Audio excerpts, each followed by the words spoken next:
Hey everyone, how's it going? Alright, time to keep going with these trials. I think we were on the trial for this case, I think. Alright. Yeah. For the Edgeworth case. Final day, yep. This is the one.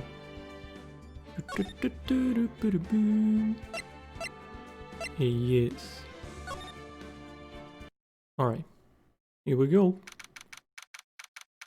December 28th, 9:51. District Court, Defendant Lobby number 2. Okay. This is it. Judgment Day. Today things are going to get settled at last. A lot of things. What? Oh, I'm still shocked for the taste. Okay. What's the big idea? Sorry, Nick. I only touched your shoulder. Oh, that's what happened. Okay. I guess the shock hasn't worn off from my run-in with the stun gun yesterday. Okay. Anyhow, today's the last day of the trial. Good luck, Nick. Yeah, thanks, Maya. Right, sure. He's looking glum, as always. I hope Bon Karma doesn't push him too hard.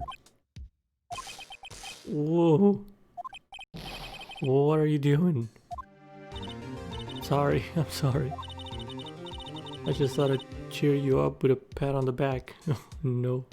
Oh no. Maya. Maybe you should go outside and discharge. Right, good idea. Try not to electrocute anyone on your way out. Oh yeah, pal. Oh, that was Gumshoe. Oh boy. Okay. What's cutting to that girl? Detective Gumshoe. Morning, Mr. Edgeworth. Good morning. How did it go, Detective? Have no fear. As promised, I've captured our runaway caretaker. Oh, he captured it? Nice. I just brought him in. Took all night, pal. Thanks, Detective Gumshoe. You must be tired. Actually, after that shock I got on the way in, I feel pretty good. Okay. Yogi says he's forgotten his own name. That has to be a lie. Why would he want revenge on Edgeworth if he couldn't remember his past? Yep. He does remember, and I'm going to prove it. Okay. Let's see. District Court, courtroom number 3.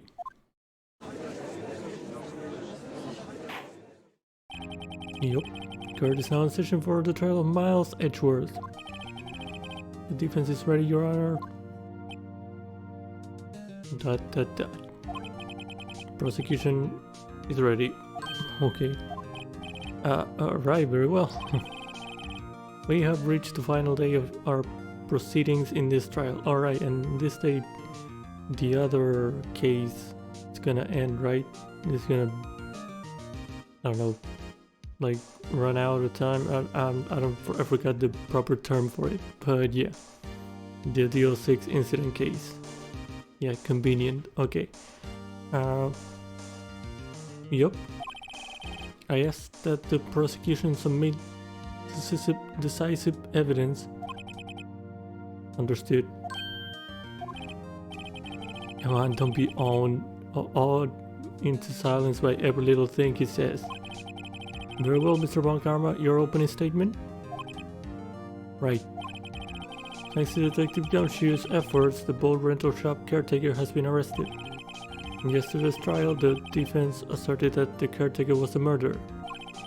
However, the caretaker has yet to confirm this. I would like to ask the defense to cross-examine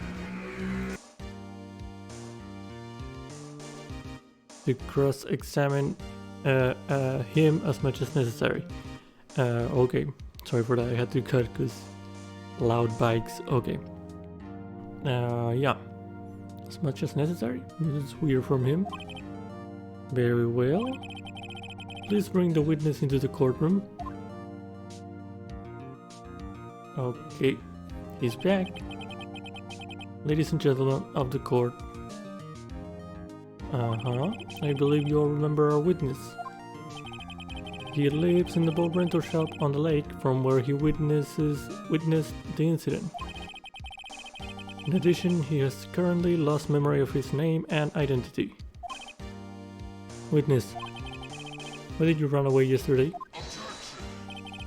The witness was not running away, as he will not now testify. I see.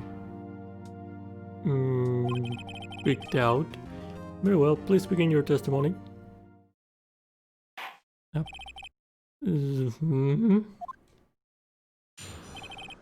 Okay, why I left Kurt? I'm really sorry about just leaving yesterday like I did, but I wasn't running away or nothing. I went to buy some food for Polly, see? I figure I got nothing to do with this incident anyhow.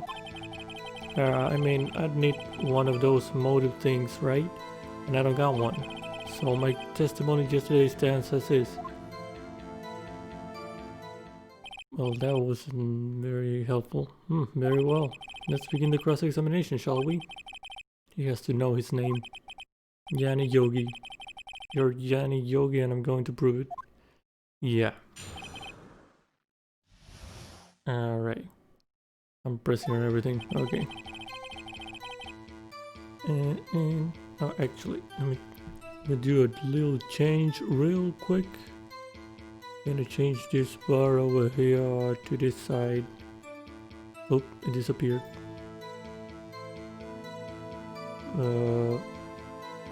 What did I do? Oh god, I'm doing wrong things. Oh no. Oh no. What am I doing? Oh god. Oh god. No, stop. I'm pressing wrong stuff. I'm messing up everything.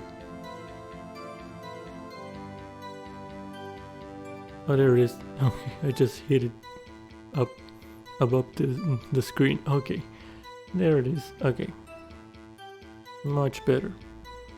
All right. Actually, I changed my mind. Let's do these. Let's put these here. Let's put these here. Like that.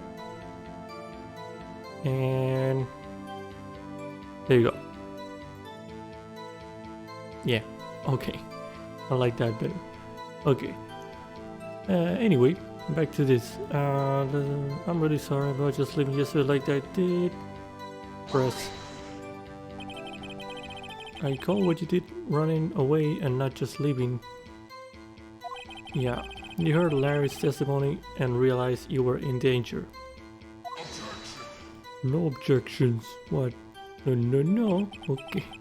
Now, Mr. Wright, there's no need to rush to conclusions. As I said, the witness was not running away.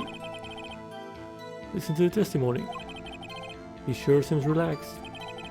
In fact, they both do, Bon Karma and Yanni Yogi. Okay. But I wasn't running away or nothing. Press. And why did you leave? He said for food, he's just about to say why. Is it so hard for you to just quietly listen when someone is talking? If I sat quietly, Edward would be guilty in 3 minutes. Yeah, pretty much. I went to buy some food for Polly.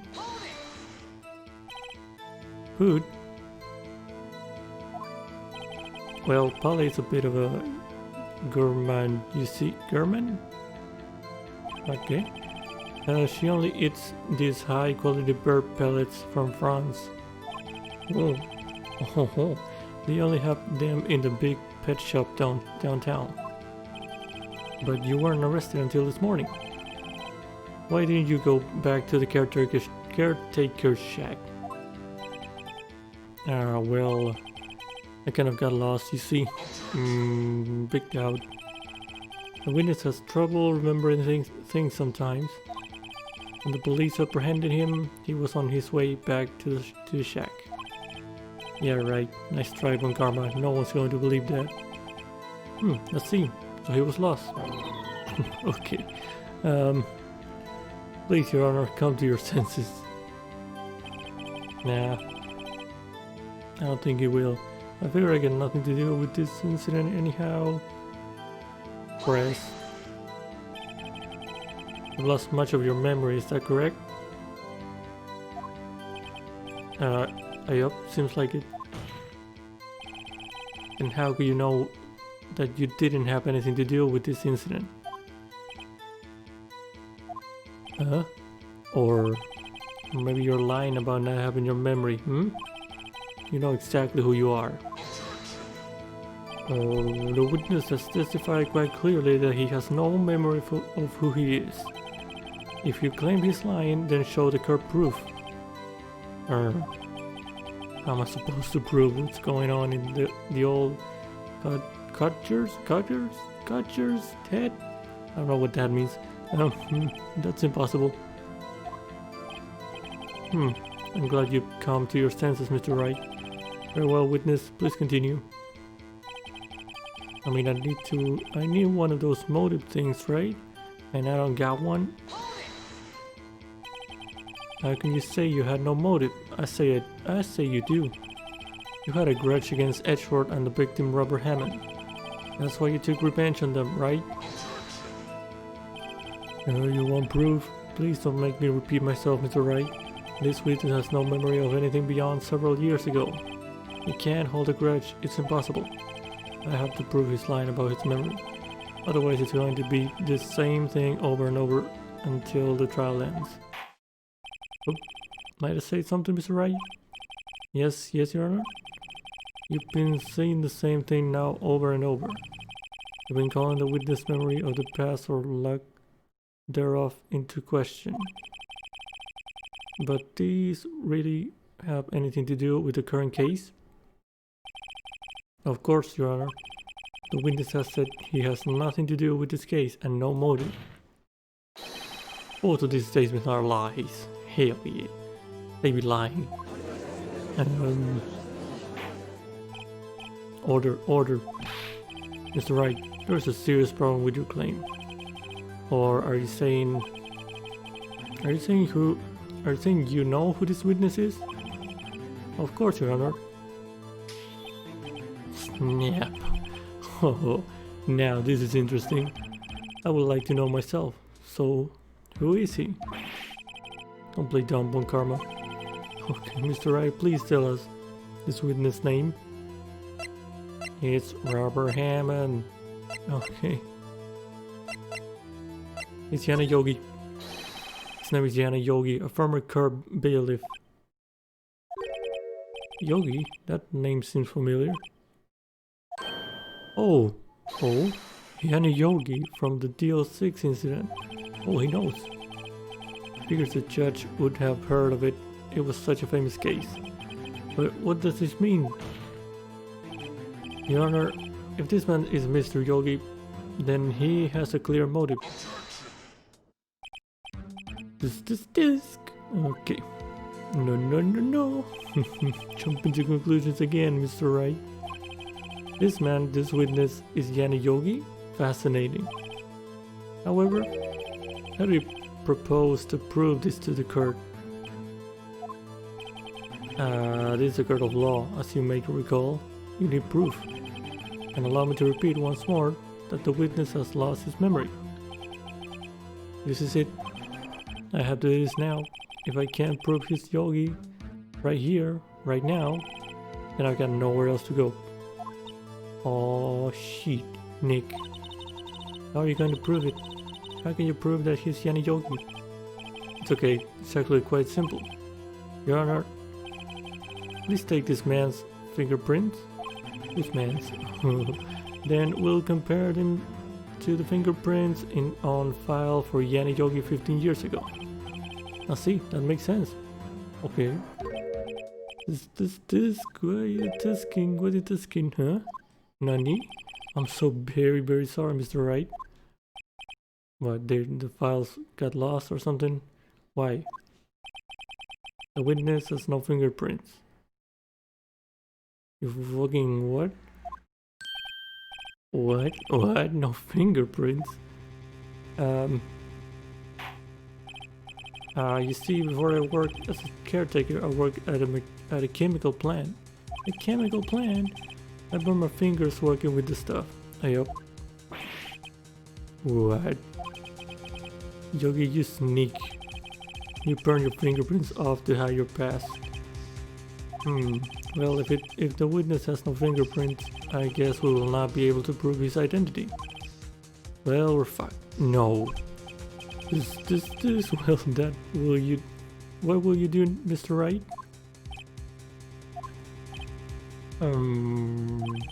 It seems that the case has been decided, no?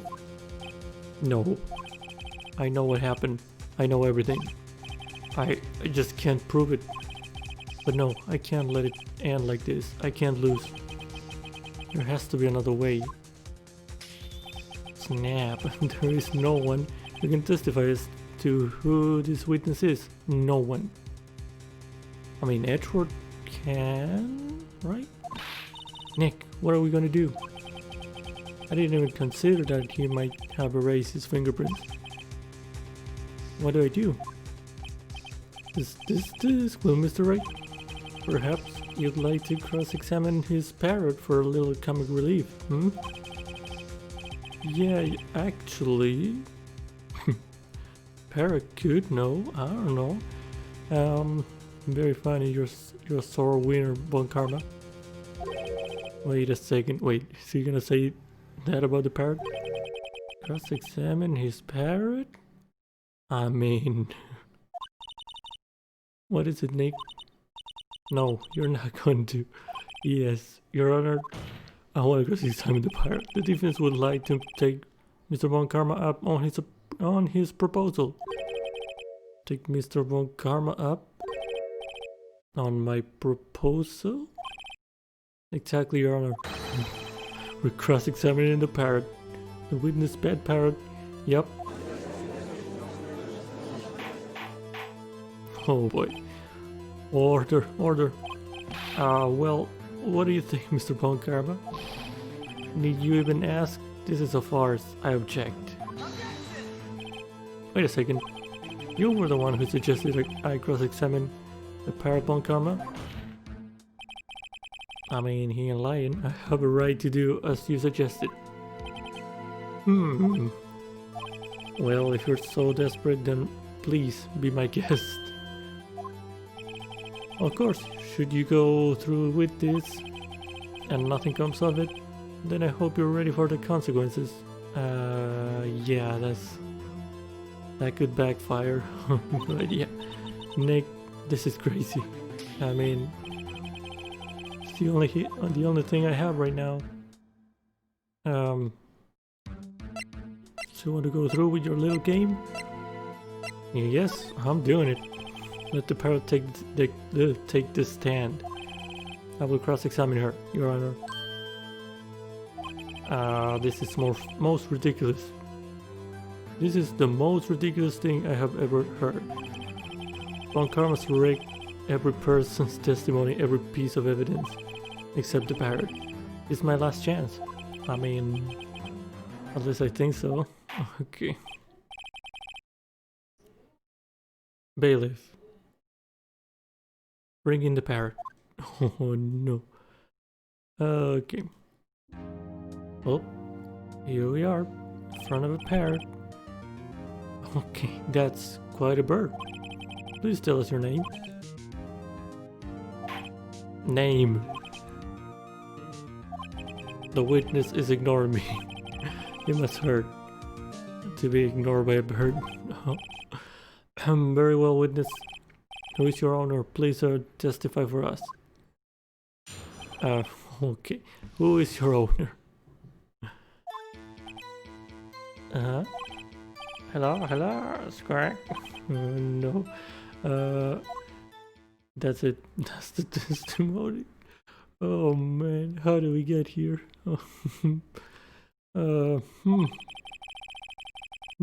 Certainly the most concise testimony we've had so far. You think? Very well. Begin your cross-examination. Right. What are you going to do, Nick?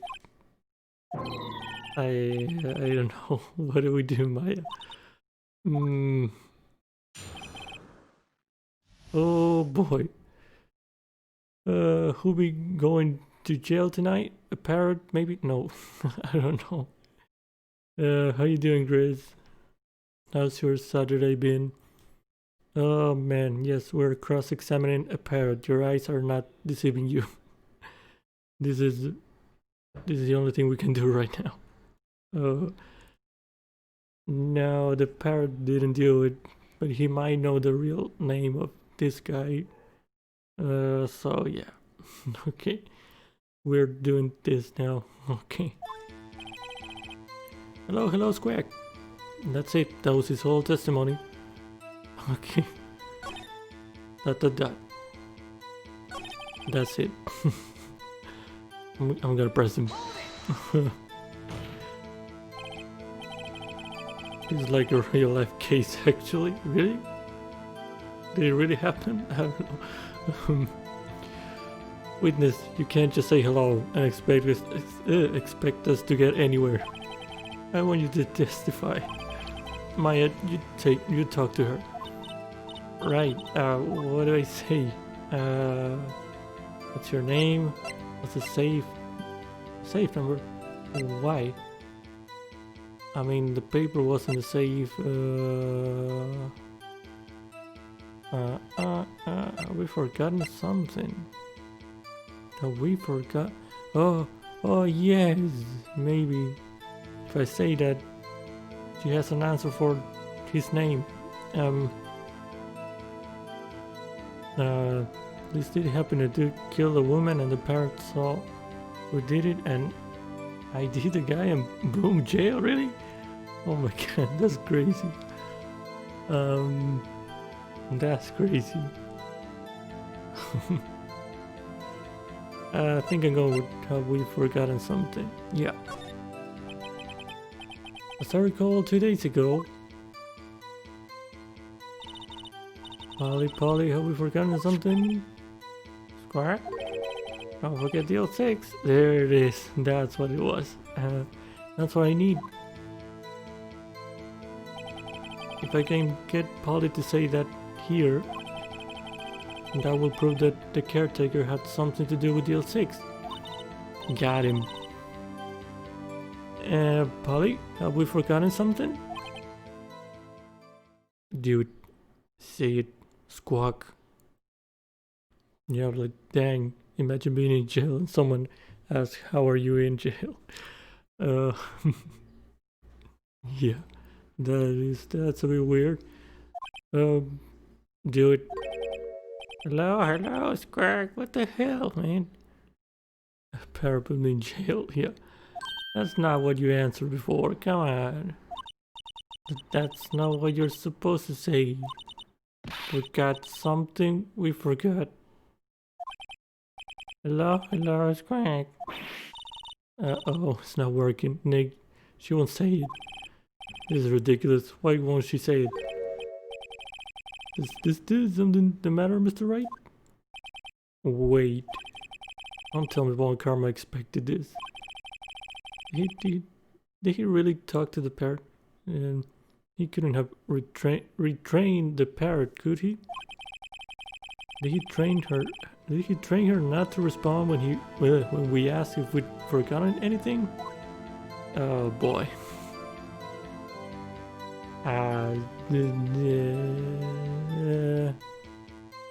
It's Dracula. Where's the wooden stake? Oh, Bon Karma. I guess you gotta look like that. Can I press on this? I don't know. Witness, you're here to speak. You must speak to me. And frankly, I can't believe that you're speaking to the parrot. Well, I guess we should try to get some information out of her. We need to show the judge that her owner is Mr. Yogi. Okay. What do I have here? I have the parrot. The Earthwall companion.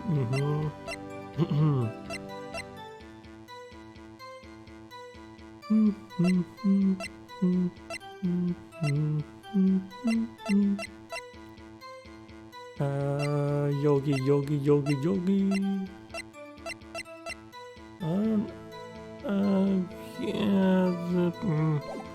Yeah, I think I'm gonna save here because I feel like I'm gonna fail. Save here. If I walked in here, is would you would just be laughing? Would just be laughing. Like, what is going on in this card room? Yeah, pretty much.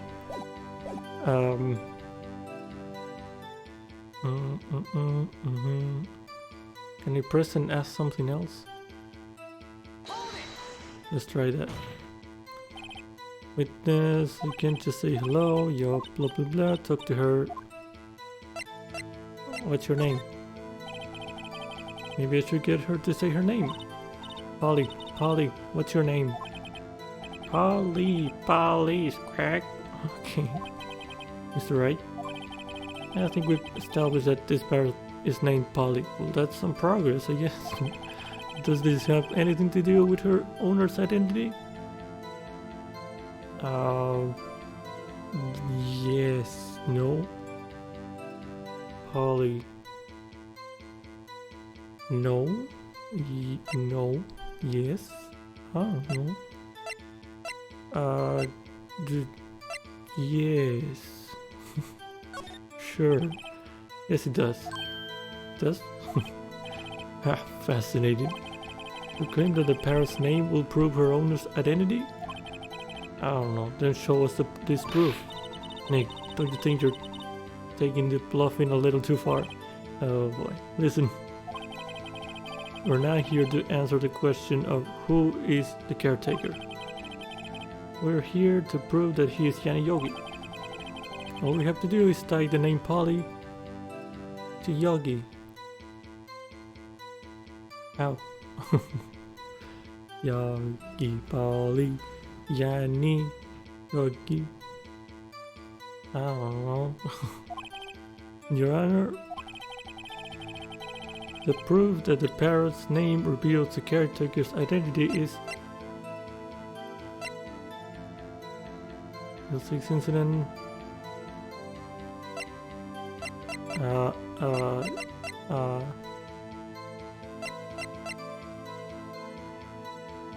Answers to the name Polly. Okay. File on the DL6 incident. Wait. Air in the elevator was oxygen. Is there something here? Gregory Edgeworth. Blah blah, H9.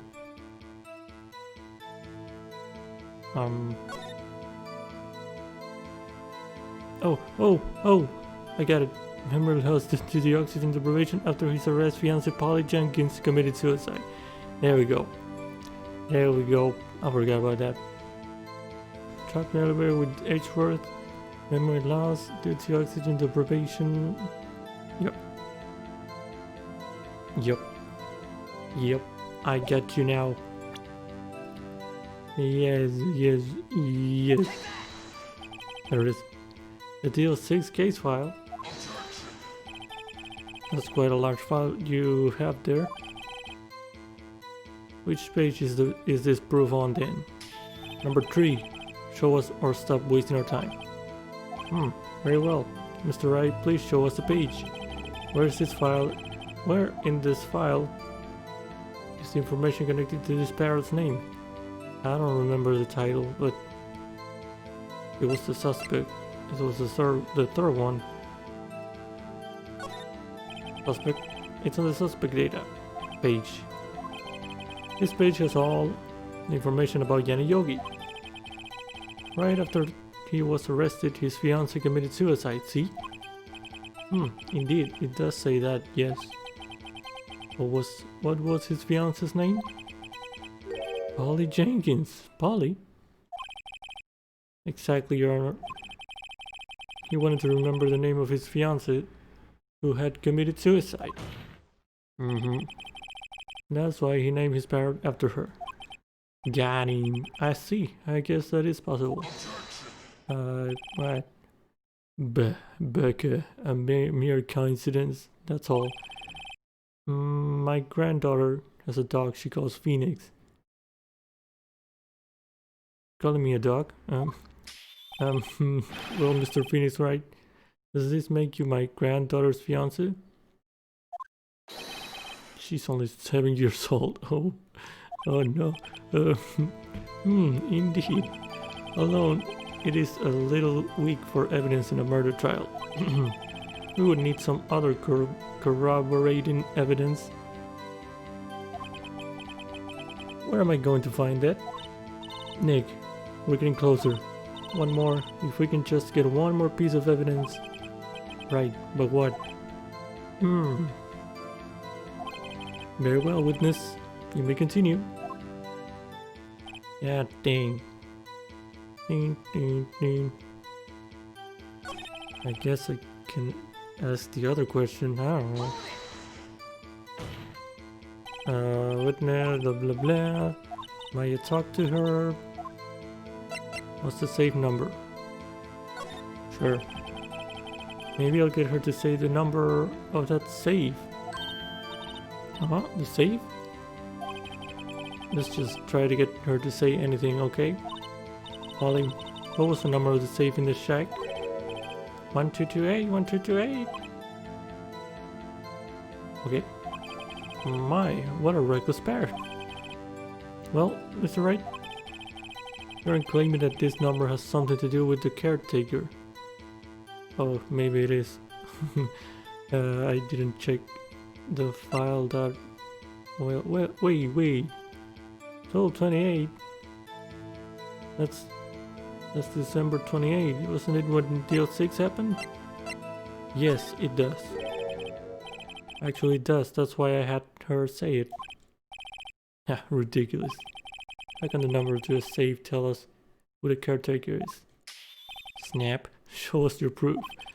What could possibly link this number to the caretaker's true identity? I think the same thing. It was on 12/28 date. Yup. I got it. I got you this time, buddy boy. Present. The DL6 case file? What is this obsession you have with that case? Mr. Wright, where in this file is something relating to that safe number? Case summary. It's on the case summary page. The case summary? Specifically the date on which the DL6 incident occurred. The date of the incident, December 28? Oh, the saying is true, isn't it? What saying? Karma is a bitch. Yeah.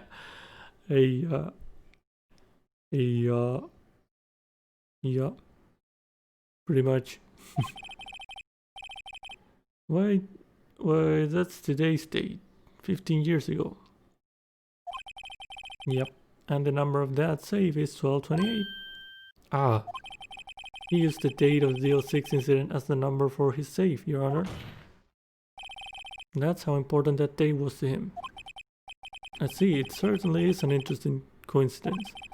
People often do set their secret numbers to dates. What? Becca, this is not tangible proof. I set my ADM card's number to 0001 because I'm number 1. Okay, buddy, okay. This has nothing to do with a date, nothing. That's enough. I think we've reached a conclusion here. This is a mere coincidence, that's all. True, that is a possibility. However, 2 coincidences at the same time seems more like a pattern to me. That's my man. What are you saying? Summon the caretaker of the boat shop. Immediately. Let's go. Okay. Witness, tell us your name. Wait, what? This witness, it doesn't remember. No, it's okay. What? Nani? Oh, what the hell? He snapped out of it. He was playing us all this time. I've accomplished what I wanted to do. I'm done. Okay, Nick, he looks totally different. I know. This is the real Yogi, I think, finally. He's been acting feeble to hide his true identity. Acting for 15 years. Well, let me ask you again. Please state your name for the card. My name is Yanni Yogi. There we go. We got him. Ladies and gentlemen, we got him. 15 years ago, I served as a bailiff in this very card. Oh god, now he's gonna talk against Edward for that case. Oh no. Order, order. Yanni Yogi? So was it you who killed Robert Hammond? And tried to frame Miles Edward for his death? Yes, it was me. I did it. Alright, case closed. Let's get some donuts. Okay. They put me on the witness stand 15 years ago. Robert Hammond, he said I was mentally unsound. He told me it would make me innocent, get me off the hook. So I pretended to have brain damage. Oh, I was innocent really, but he didn't believe me. We won the trial, but I lost everything. But at what cost? I lost my job, my fiance, my social standing. Then this year, 15 years later, a package arrived. It was a letter and a pistol. The plan was written out in careful detail. It was a plan for me to take my revenge on the people who ruined my life. I didn't care who had sent it. I thought this was my chance after 15 years. This was it. Finally a chance to have my revenge on Robert Hammond and Miles Edgeworth. I have no regrets. I mean, okay. Wait a moment. Yogi, yeah, Yogi. What, like the bear? Wait a moment. Revenge?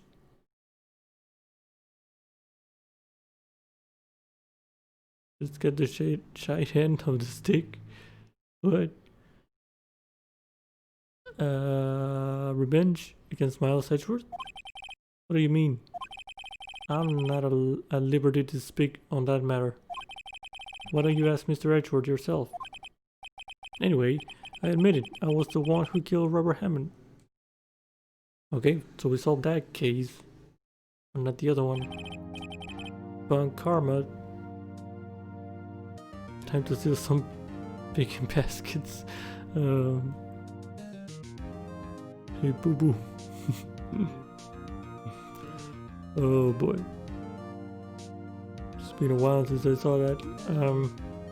Well, karma, where's Mr. Yogi? Under arrest, Your Honor.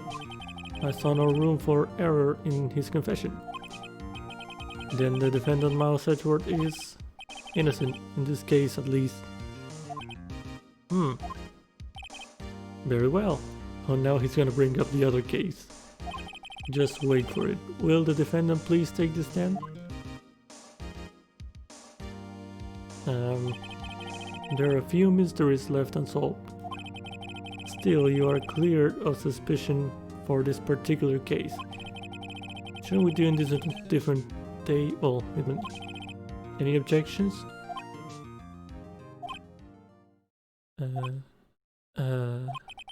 I don't believe it. Why isn't Bon Karma saying anything? Very well.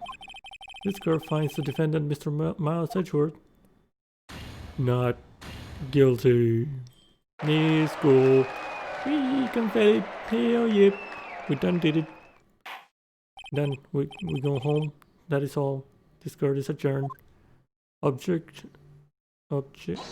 There it is. Okay. Was that Edgeworth? Was that Edgeworth? Did someone just say objection? It wasn't about karma. Wait, but that means... No. Yep, he was Edgeworth. Edgeworth, Your Honor, I object to your judgment. What do you mean? I'm not innocent at all. Oh boy. He's going to put himself in jail. Oh boy. As we have heard, Yana Yogi killed Robert Hammond in revenge. But revenge for what? For destroying his life? Nick, Edgeworth is trying to confess. He's going to say he's guilty. He's going to tell them he was a murderer in the DL6 incident. He's going to tell them he killed his own dad. No. Oh, what do I do?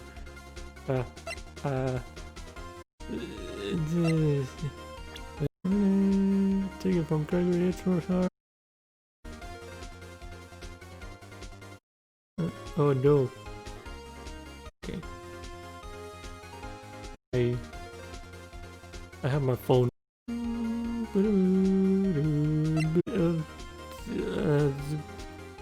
I'm saving. Okay. Big brain.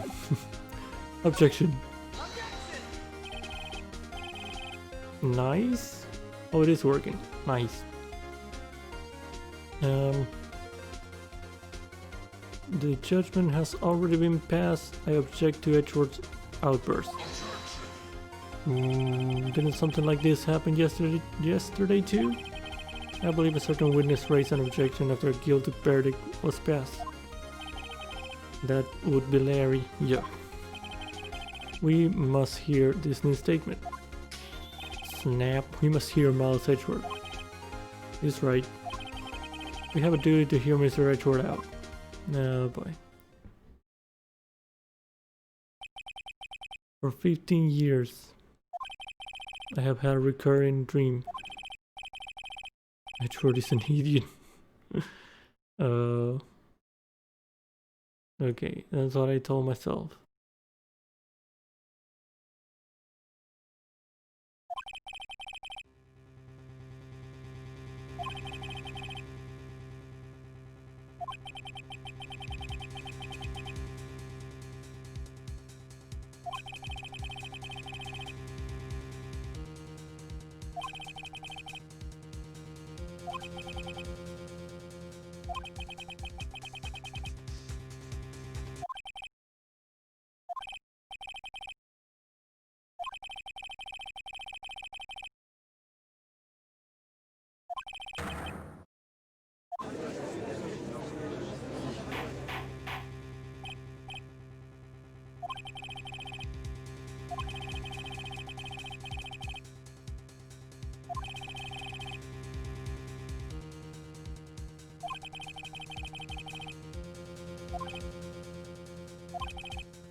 Alright, we're fine. Okay. Yeah, it got disconnected because the timer restarted. Okay, sorry for that. My internet just decided to drop for a few seconds. Okay. So we are back. Alright. Okay. Okay. Let's keep going if my internet decides not to be rude again. I think I would like to take a 5-minute recess. During this time, I will consider the appropriate course of action to take. Court is adjourned.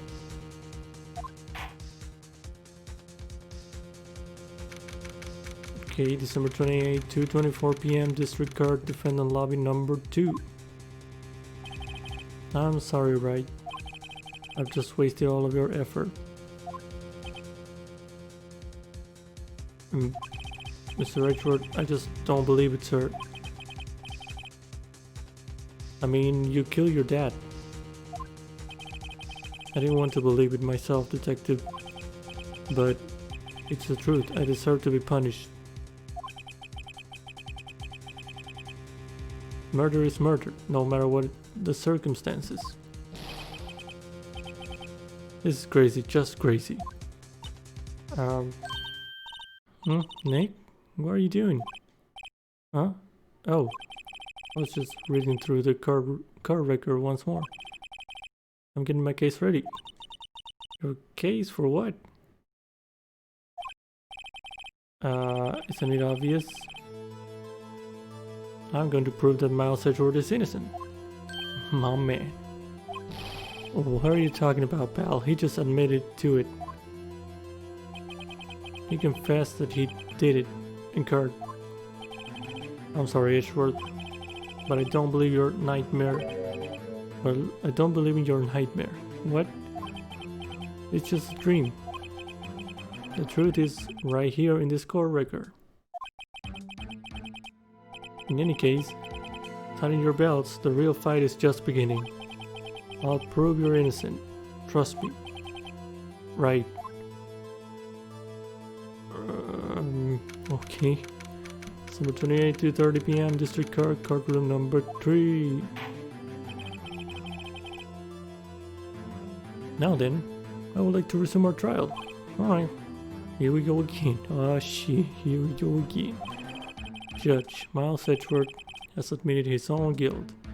He has confessed his crime. Let us begin by hearing his testimony. Then, though pointless, let the defense do their cross-examining. The statute of limitations on the DL6 incident runs out today. Though it's unconventional for me, I'd like to run this one by the book. I see. Does the defense have any objections? Nope. Nope, Your Honor. Bon karma. You knew this was going to happen from the very beginning, didn't you? Very well. Will Miles Edgeworth take the stand? Okay. Will the witness state his name and profession? Miles Edgeworth, I am a prosecuting attorney. Mr. Edgeworth, 15 years ago, you mistakenly killed your father, Gregory Edgeworth. Is this correct? It is correct. Oh boy. He's just digging his own grave. Then testify about this matter to the court. When Edgeworth was telling me about his dream yesterday, I noticed something. One detail didn't quite fit. What detail? That will be the key, but only if I can get it to work. Please, please. Okay. What detail?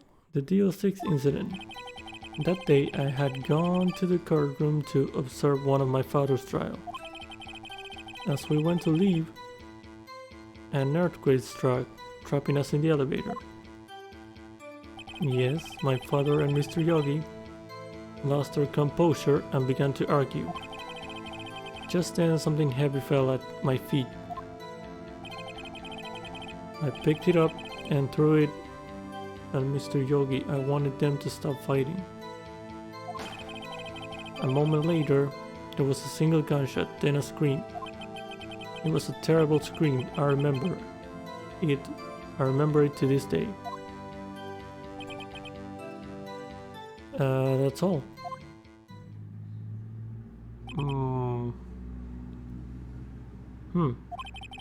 And until now, you thought this memory was a dream?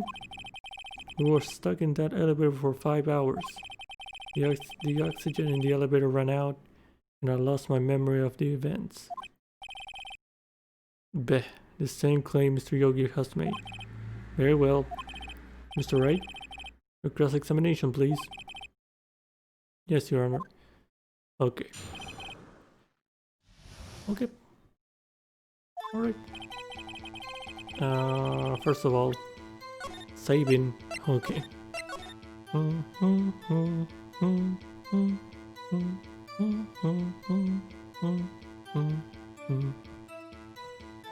Okay.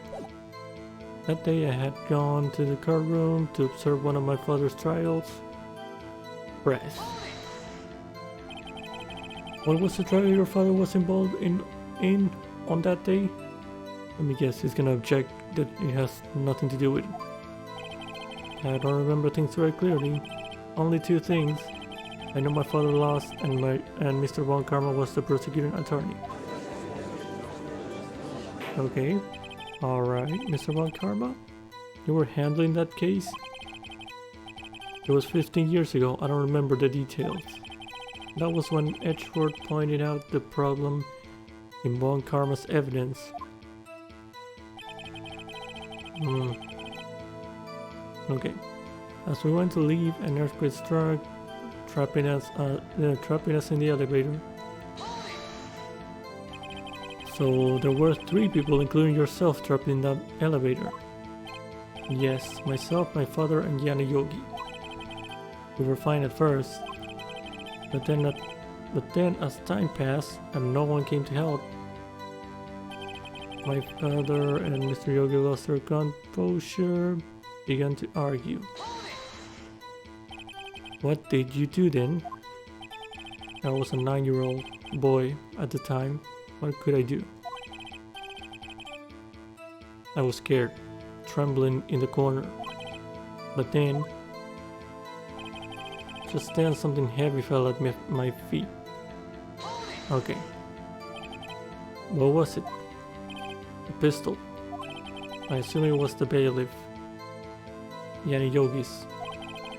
The safety must have come off when it fell from his holster. And you picked it up. What happened next? He threw it and it shot, according to him. Alright. I picked it up and threw it at Mr. Yogi. And at Mr. Yogi? Wanted them to stop fighting. Why you threw it at Mr. Yogi? I wanted them to stop fighting. Okay. Did you know it was a pistol when you threw it? I think I knew. I knew it was dangerous. But the air was getting so thick, I panicked.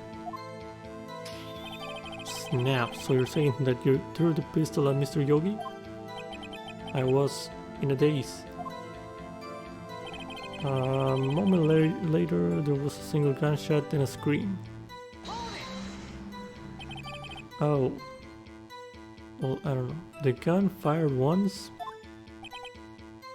Oh. Oh, that's the thing. Wait. Yes. The pistol might have been the same pistol that they used in this case, in the boat case. And it said it fired 3 times. And there was 2 shots at least in the boat thing. And this one was the 3rd one? I don't know. Yes. I think after I threw it, I lost consciousness. Since then, they've echoed in my head every day. That gunshot and that horrible scream. The scream. The scream. Hold on, let me see something. I want to see something. Fired 3 times.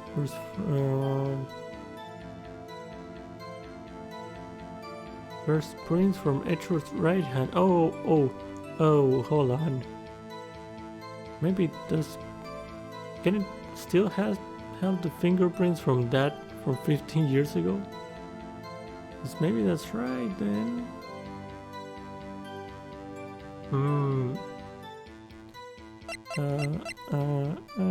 Photograph of the scene of the crime. Okay, I see the bullet hole there. Wait, there's a bullet hole there. Taken from Gregory's Edgeworth's heart.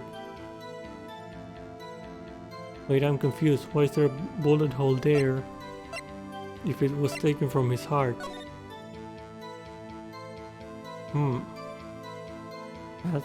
That's weird. Okay. Okay. It was a terrible scream. I remember. Press on it to this day.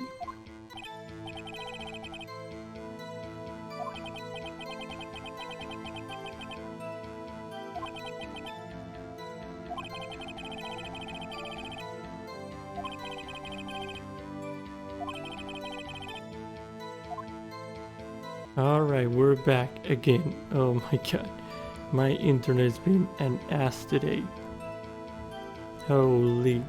Okay. Alright, we're back. I was just checking that. Right. So I don't know where it cut for you, but I was analyzing the whole situation again. And I think the thing that's contradicting about what he said is that there was only one shot, and this bullet was taken from Edgeworth's heart. And here, in the picture, there's a bullet hole in the glass. So that makes me think that Edgeworth is wrong, and there was 2 gunshots. Hold on. Wait, why is my internet being so weird today? Are we good? Yes, okay. Alright. Okay.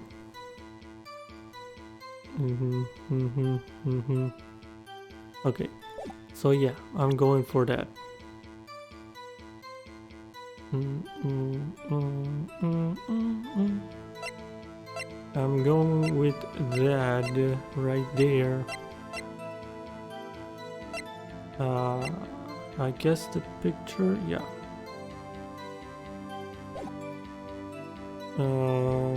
Sir, one of my father's trials. Yeah.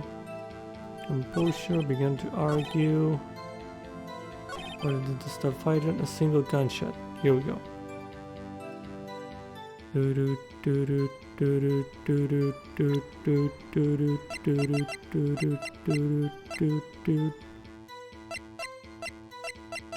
Yeah, I'm gonna say this. Objection. So there was only one gunshot? Yes, I'm sure of that. I heard the shot on the screen. Then everything faded. I was unconscious until the rescuer came. I see. No, Your Honor. Unfortunately, you don't. Yeah. Take a look at this. Look at this photograph. This is a photograph of the scene of the crime 15 years ago. And in it lies a clear contradiction to Mr. Edgeworth's testimony. Well, I can see the victim, Gregory Edgeworth, lying there. But what do you mean a contradiction? Just as I thought, the judge is clueless as always. Show the judge the contradiction in the photo. Right here. It's right here, Mr. Judge, right here. It's right here. It's a bullet. Boop. Boop. Boop. Bullet hole. Present.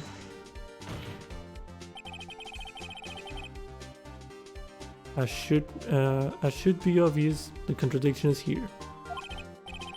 I see a bullet hole in the door. Your Honor, Miles Edgeworth testifies that there was only one gunshot. However, according to this photograph, not one, but 2 shots were fired. One shot hit the victim, the other hit the elevator door. I ask you then, why did Miles Edgeworth only hear 1 gunshot? Does it happen at the same time?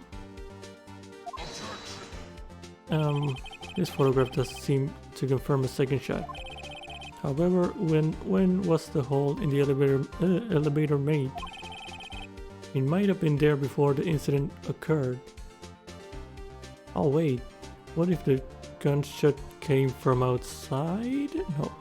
No, they couldn't. No, no, they can't be. Okay. If it was there before, it has nothing to do with this incident.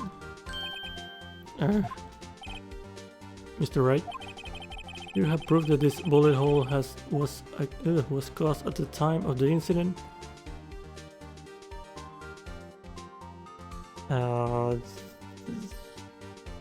Yes.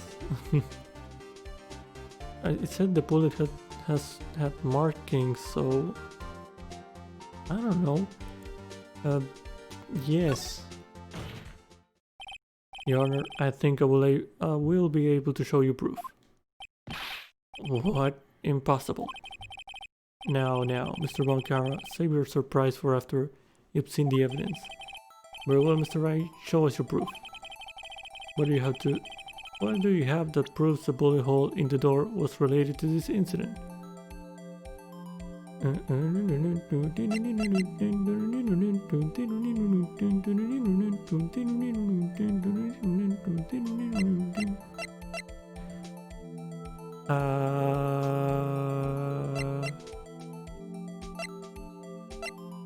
Taken from Gregory Edgeworth's heart, it bears clear ballistic markings. Not sure what that means by ballistic markings, but I'm guessing the contact with the ballistic markings match the murder weapon barrel.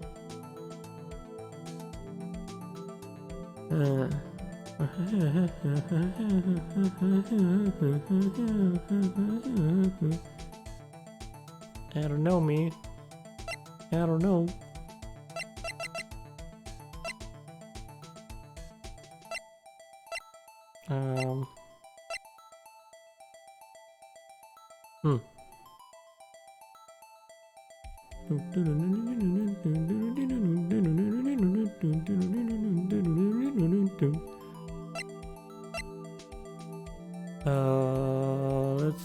Let's say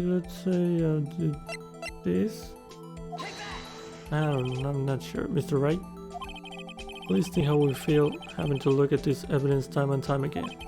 Every time you show us ridiculous evidence, I feel, well, mocked. I mean, I really don't mean any harm by it, Your Honor. Oh God, not meaning any harm and not doing any harm are two different things, Mr. Wright. Try again, Mr. Wright. Okay. What do you have that proves the bullet hole in the door was related to this incident?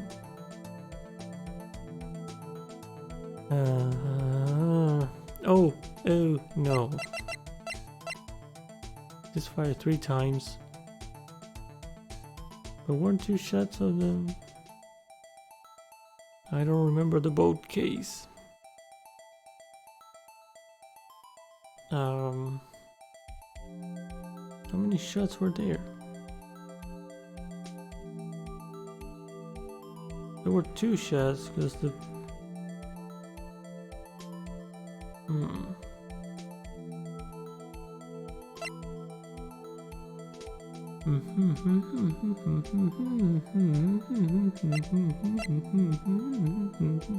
Let me check this again.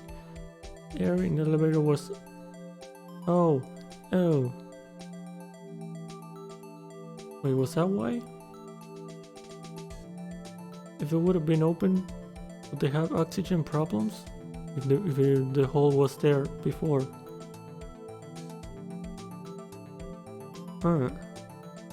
Completed at time of incident, no clues found on this scene.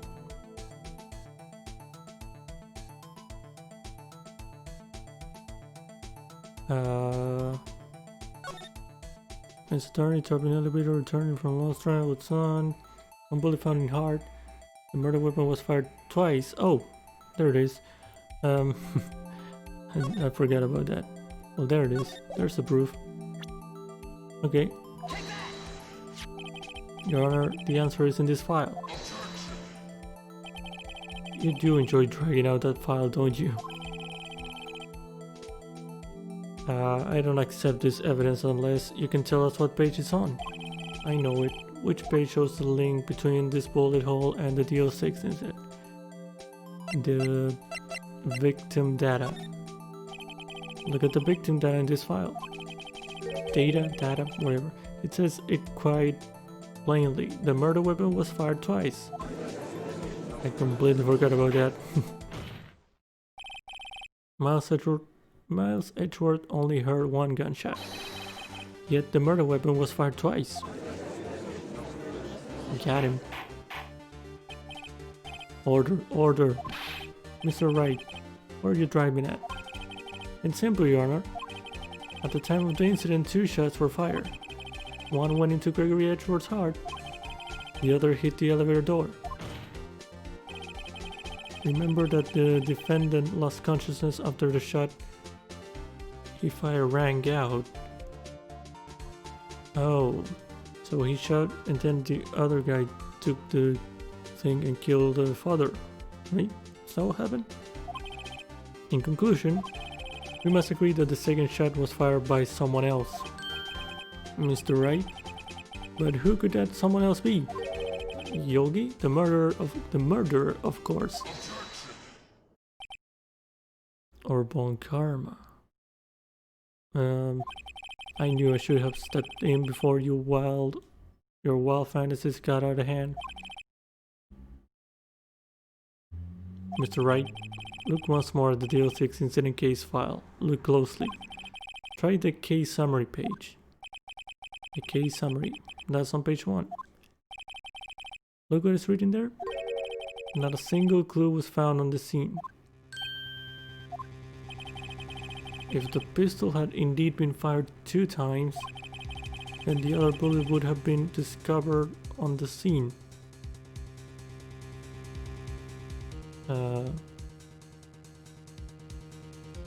No, because it went out of the elevator, right? He does have a point. No, he doesn't. That second bullet has never been found. Bullet went down the elevator shaft thing. Why? Because the second bullet does not exist. Bullshit. The bullet that claimed Gregory Edgeworth's life was the one fired by his own son. That is the truth of this matter. The whole truth. Bullshit. It was undoubtedly something else that made the bullet hole in the door. Nah. No, that's not it. Order. I will have order. Mr. Wright has proven one thing to us quite clearly. That the murder weapon was fired twice at the time of the incident. However, as Mr. Von Karma says, the second bullet fired was not found. Bruh. Are you stupid? It is highly unlikely that the police merely overlooked this second bullet. I mean, god damn it. So all we have is the single bullet fire. I'm afraid I have to discount the defense claim. This. I praise the judge for his wisdom in this matter. Yeah, how did this happen? How could this happen to me? I don't believe that the second bullet didn't exist. Was I wrong? Have I been wrong about this whole incident? What are you doing, Nick? Why are you raising an objection? Yes, why aren't you doing it? I'm sorry, Maya. What? It looks like I was wrong. No, you're not, Nick. If the second bullet wasn't there, then all my conjectures are for nothing. No. But you said you'd do it, Nick. You said you'd get Edgeworth declared innocent. I'm sorry. It's just when I saw the photograph, I thought that 2 shots had been fired. I was so certain of it, I thought I'd won. I thought there was another person, someone else who fired the killing shot. Like Bon Karma? But now, I was wrong to think it could be that simple. This case has stood unsolved for 15 years. Nick. Well, it seems that we have finally cleared up this incident. Only 1 bullet was found at the scene of the crime. That shot was fired by Miles Edgeworth. Not really, but precisely. I would like to ask one thing of Miles Edgeworth before passing my verdict. Have you been paying attention to the trial so far? Yes, Your Honor. Do you have any objections? No, I don't. No, I do not. So you killed your father, though that was not your intention? Yes, I did. Oh no. He's accepted the guilt. Oh no, don't do this to me, Edgeworth. Very well. The statute of limitations on the murder of Gregory Edgeworth runs out today. Therefore, I must pronounce a verdict on the defendant today, right here. Snap right now. Indeed. Does anyone have any objections? I've been here before. It's just like my first day in court. There are so many things I know I should be saying, but my mind's gone blank. I can't find the words. Mr. Wright.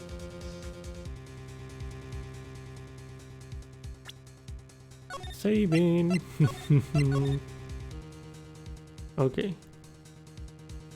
I have an objection. Your Honor. Your Honor, I object. This. No, Mr. Wright, on what grounds do you object? Nick? I don't know, his case is perfect. Oh no. Grr. Must exist. What was that? What was that? I saw Mia for a second, I think. It must exist. The second bullet. Okay. Alright, flashes of Mia. What? What did you just say? Nothing. The second bullet must exist. But where? Someone took it. Seems waiting is not going to produce us any answers from Mr. Wright. Someone took it, I guess that could be a thing too. I mean, wait, Your Honor.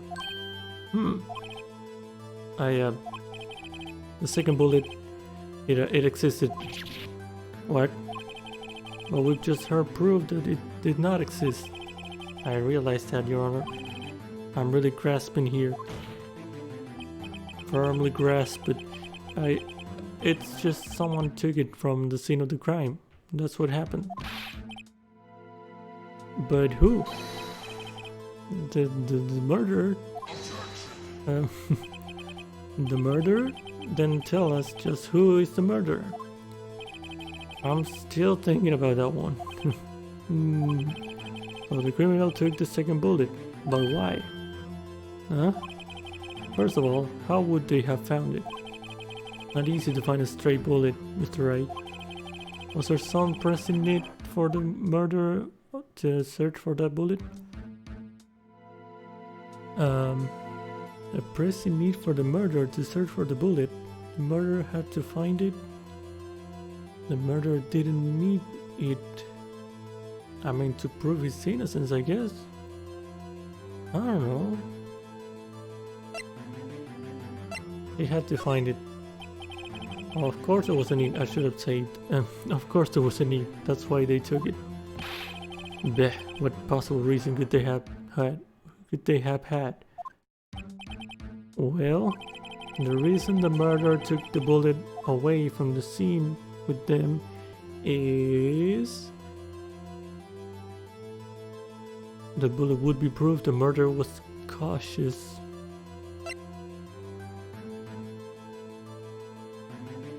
The bullet would be proof. I don't know. Maybe they thought that the bullet would be used as proof. It was a special bullet, so they took it with them.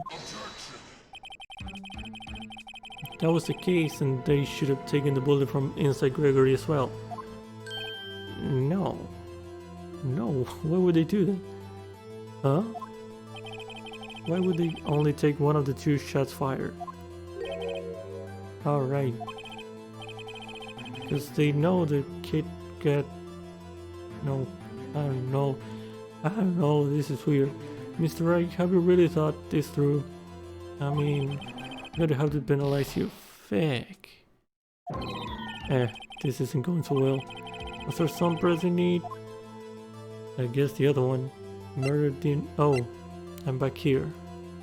I guess I'm saving. Okay. I'm saving I don't know. I'm saving here.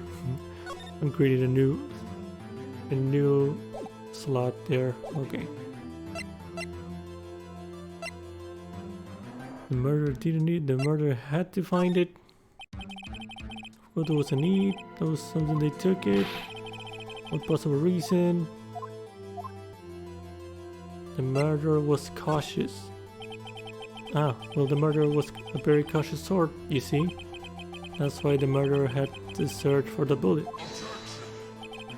If that was the case, then they should have taken the bullet from inside Gregory's mouth. Oh, fuck's sake. Why would they only take... Alright, penalize. Okay. Okay. Then it's not needed. Okay. The murderer didn't need it. I guess. Why would the murderer have spent the time to look for that stray bullet? I haven't got a clue. What's wrong, Mr. Wright? Bleh. The murderer had no reason to take the bullet. You don't want to admit it, but it's true. Alright. Had to take it. Had to take it. The murderer? What does that mean? You're thinking too normal. Think crazy. Oh, Mia. You crazy. Okay. Don't think why the bullet was taken. Think why the bullet had to be taken. What do you mean? Isn't that the same thing? Had to be taken. Because I don't know. Yes, Your Honor. I have no idea what I'm doing. Yes, exactly. Same feelings. Well, the murderer had no intention of taking the bullet from the scene. But the murderer had to take that bullet. Why had to? Mr. Wright, what do you mean? Well, for instance... Hold on, he had to take the bullet? He gets shot by the bullet? I'm confused. For instance, what? Maybe the bullet hit the murderer? That's what I was just thinking. The bullet hit the murderer, but it hit the glass though. It hit the glass? The bullet hit the murderer? Just saying, for instance.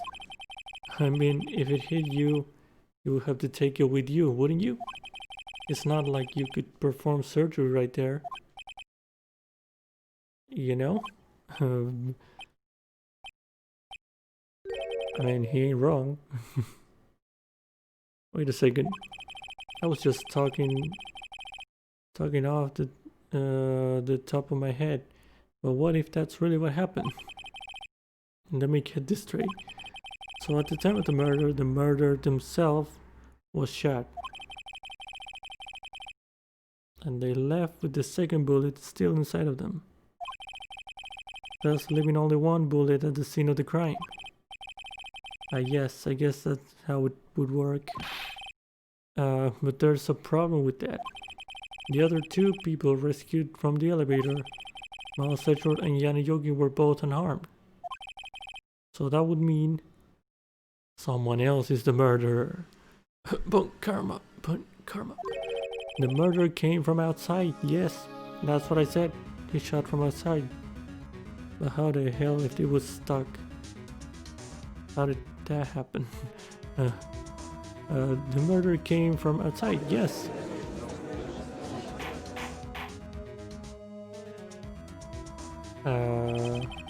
Did they see outside then? The two men fight inside the elevator. Trying to stop them, the boy picks up the pistol at his feet and throws it. The pistol discharges and the bullet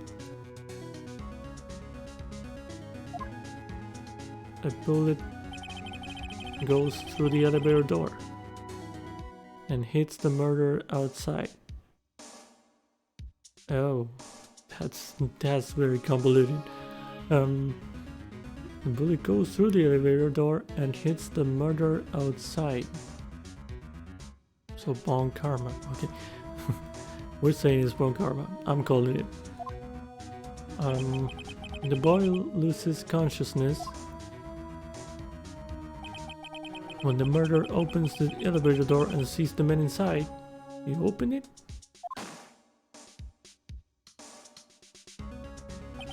He shot Gregory.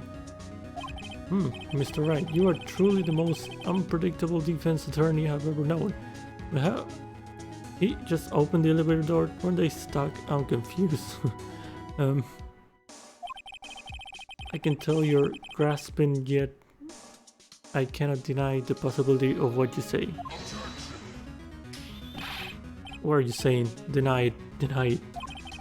No one involved with the incident was wounded.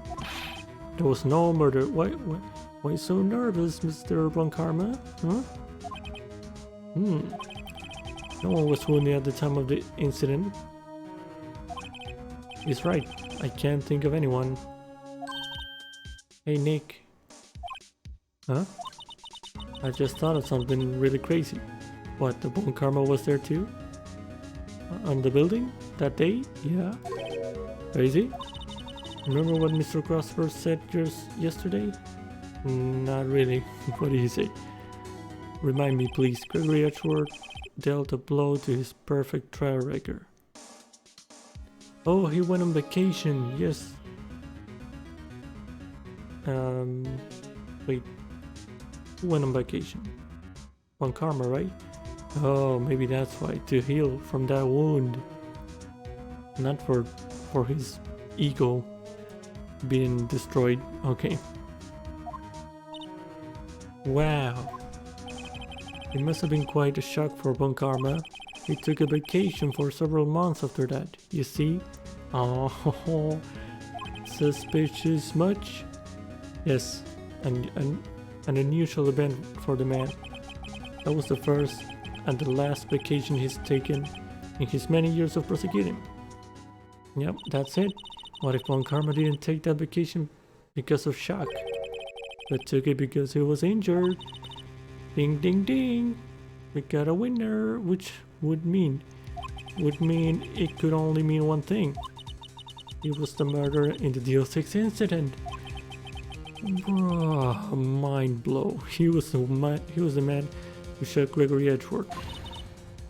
It was Bon Karma. Oh man. Something wrong, Mr. Wright?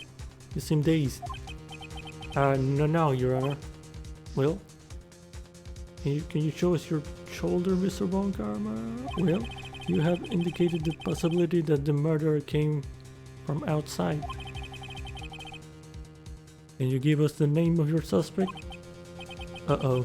Should I come out and say it now? Saving time. It's saving time. I'm gonna override this, I think. Yep.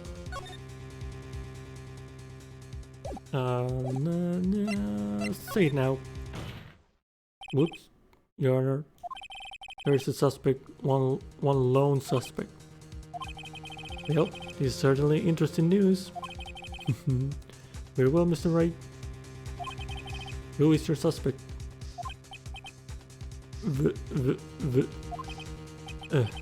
My hands are shaking. The what? Say it. Bon Karma. Bon Karma?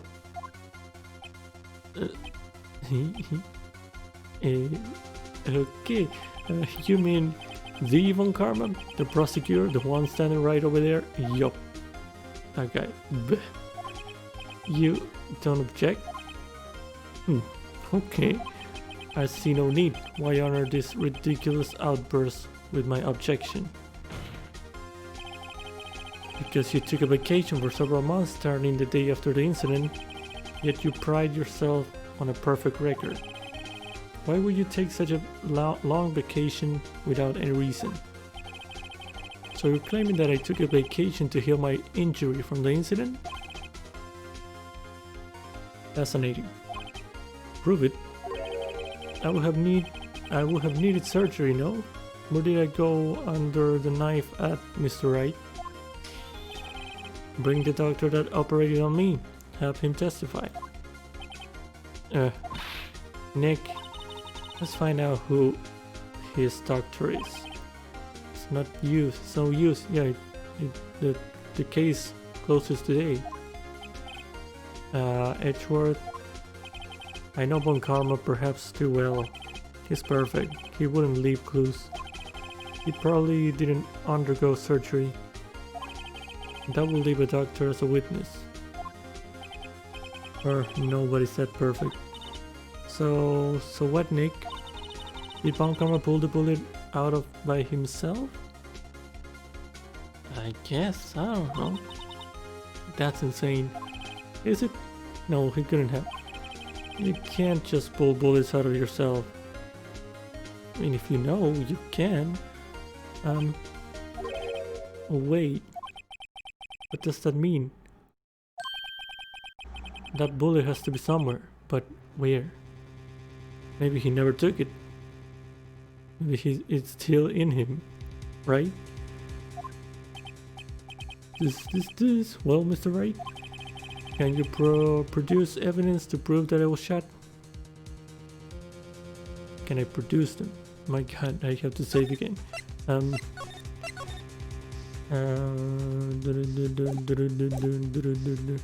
It's impossible to prove. Show evidence. Wait, show evidence. I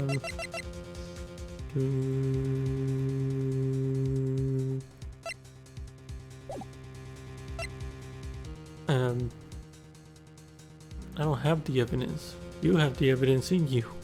I think I'm gonna say it's impossible to prove. It would be impossible to find the doctor who operated on Von Karma now. Yeah. Even if Von Karma did undergo surgery. It seems you have finally come to your senses. No. You realize the truth. You can't prove something that didn't happen. Oh, did I fuck up, Nick? The car wrecker. There must be something. The car wrecker? What could be in there? I already been through the car wrecker. What do you mean, woman?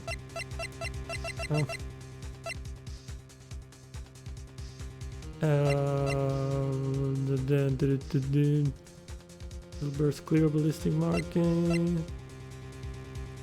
Oh. I have a metal detector. Would it sound if I used it on Von Karma? No way that's the solution. Okay. The car wrecker, what could be in there? Yeah, there's no time. I better think on it as I go. Alright, Von Karma, I'll prove it. And I'll even use evidence. I know how you like it so much. What? The evidence that proves Von Karma was shot is... I'm gonna go for it. I'm just gonna go for it. Sounds crazy, but whatever.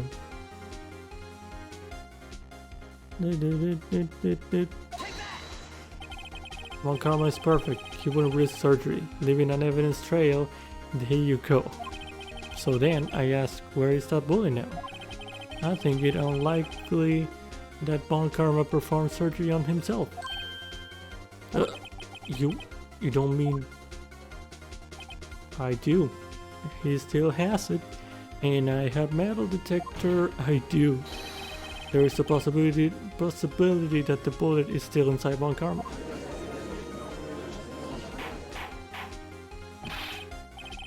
Is that even possible for all these years? Well, there's one way to find out. Mr. Metal Detector, we could use this. Well, Von Karma, I'm going to run this over you and see what we find. What's the problem? I refuse. You refuse? Refusing this means he's sweating profusely, my man. Okay. You acknowledge that the bullet is still inside you?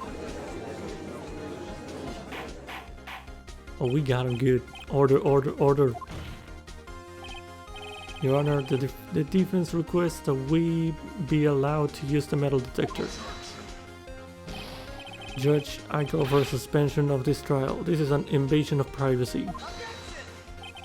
The statute of limitations runs out on this case today. Yep, you can't do it. It was you who said we had to end it right here, right now. Oh, he's sweating. My man's is sweating. Enough. I permit to use the use of the metal detector. Mr. Von Karma, you will submit yourself to testing. Nick, what does this mean? I don't know, but we have to give it a shot. Oh boy. Beep beep beep. Beep beep beep. There it is. That's a real loud beep. Okay. It reacted something inside his right shoulder. The bullet. Mr. Von Karma? You. It was you. I was afraid this would happen, and so I remained silent. Indeed, there's a bullet in my shoulder.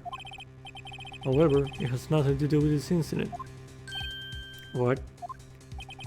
I was shot in the shoulder long before the DL6 incident. I claim that the bullet in my shoulder has no relation to the DL6 incident. Why did you sweat? Why were you sweating? But, Mr. Von Karma, can you prove that? Prove? No. I have no obligation to prove anything. It is Mr. Wright who must prove something here. Not I. Mr. Wright? Well, can you prove it? Can you prove that the bullet in Von Karma's shoulder was from DL6?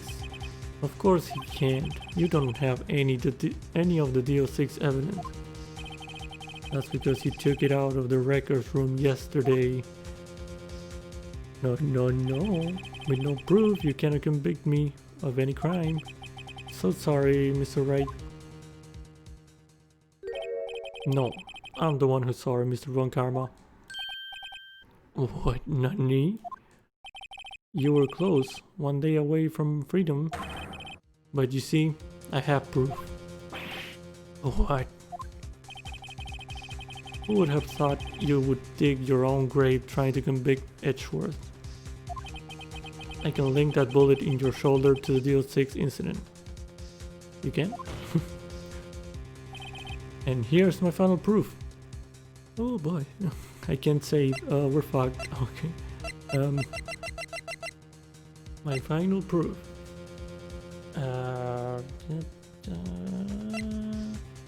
Autograph. File of DLC. Elevator oxygen depleted. Blah blah. Fence attorney. Trapped in elevator returning.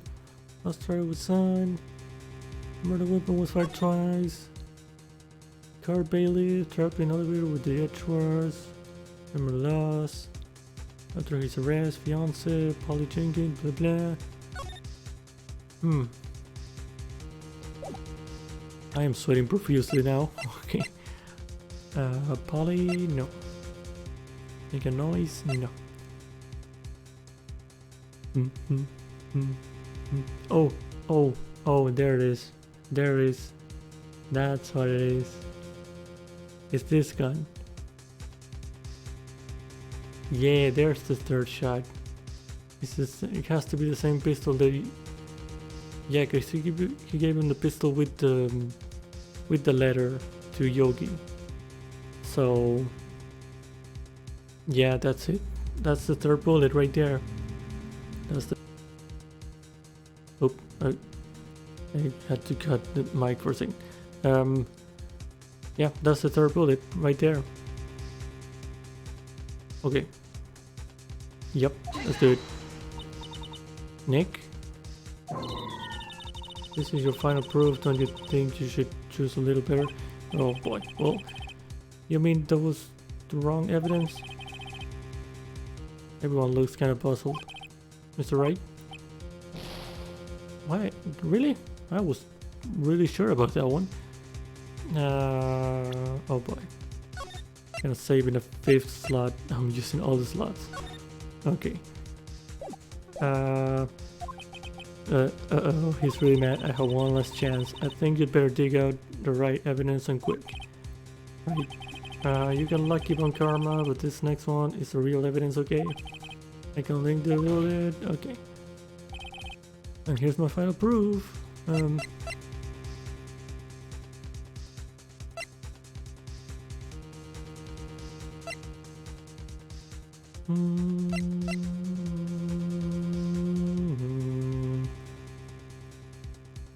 Old photograph, overhead map of Ground Lake.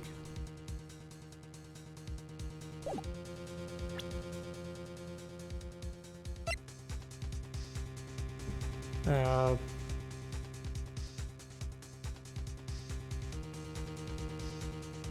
don't know. I have no clue. Taken automatically on 12:25.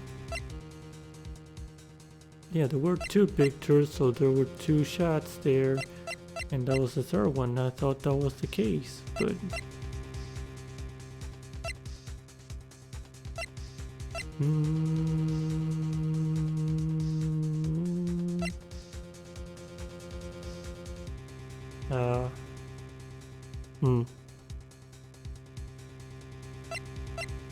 Is there something here? There's nothing here, right? No.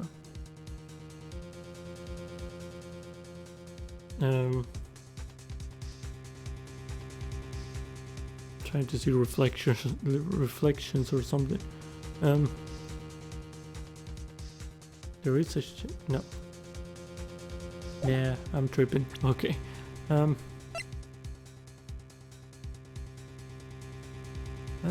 Boy.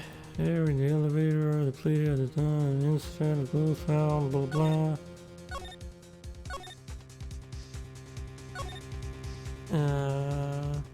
Kitchen elevator.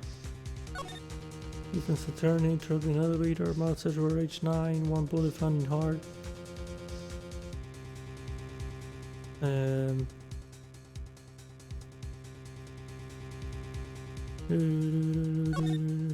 I have no idea.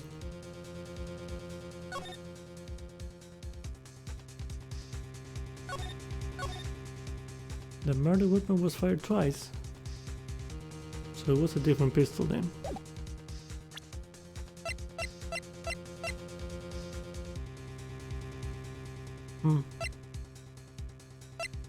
I'm completely lost. I'm gonna lose this one. I don't know. I'm just gonna bring this up because it has helped me before. I don't know. Short heart, still very clear ballistic markings. I mean, it should be the same bullet, right?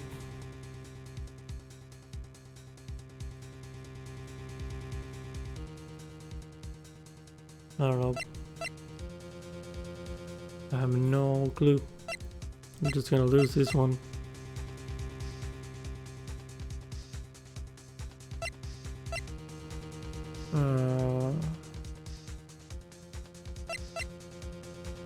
The case.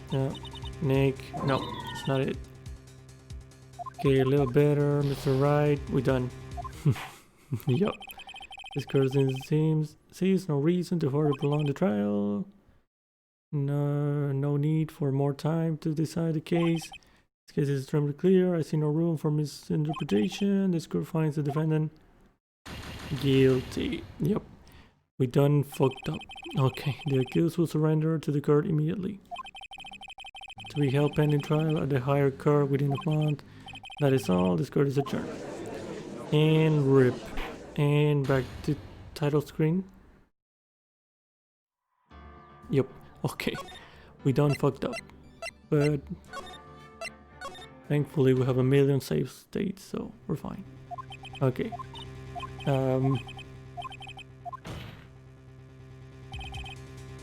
Here's the proof.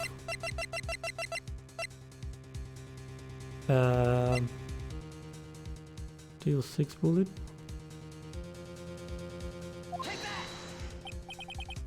Oh, that's different. That's a bullet? Where did you get that? Okay, so it was that. This is the bullet used in the DO6 incident. This was taken from the heart of the victim, Mr. Gregory Edgeworth. The bullet is preserved quite nicely with all the ballistic markings intact. Ballistic markings. Yes, you may recall the term. It came up in the first trial 2 days ago. Ballistic markings are the fingerprints of a weapon. Yeah. All bullets fired from a gun are marked with the weapon unique pattern. So we had to compare it with the one inside fucking Von Karma, but yeah, we do that in this day. That's what I was suspicious of. Examining the markings, you can tell which weapon fired the bullet. It's quite accurate. Yeah, it is. We have 2 bullets in our possession. No, we have 1. One, the bullet removed from Gregory Edgeworth's heart. The other, Mr. Von Karma, is the bullet buried in your shoulder.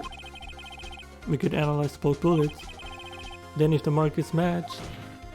Yeah, but today, we can do that today. We would know that both bullets had been fired from the same gun. The very same pistol. In other words, the murder weapon that killed Gregory Edgeworth. Mr. Von Karma, you will let us remove the bullet from your shoulder. Then we'll compare the ballistic markings to those in this bullet. And solve this case once and for all. Well, Mr. Von Karma. Sweats. We done did it. Yeah, all of that. That scream. Oh, that's the scream he heard then? I've heard the scream before. Wait, I know. Oh, he screamed when when he injured him. That was the scream he heard. Help, I can't breathe. Quiet, I said quiet, you're not making this any easier. Stop breathing my air, I'll stop you. Stop breathing my air. He threw it, shot Von Karma, and he screamed. Get away. Get away from my father. Bang. Yep, same scream. See, I did it exactly like that. Okay. It's that scream I heard in the elevator 15 years ago. Von Karma, it was you who screamed.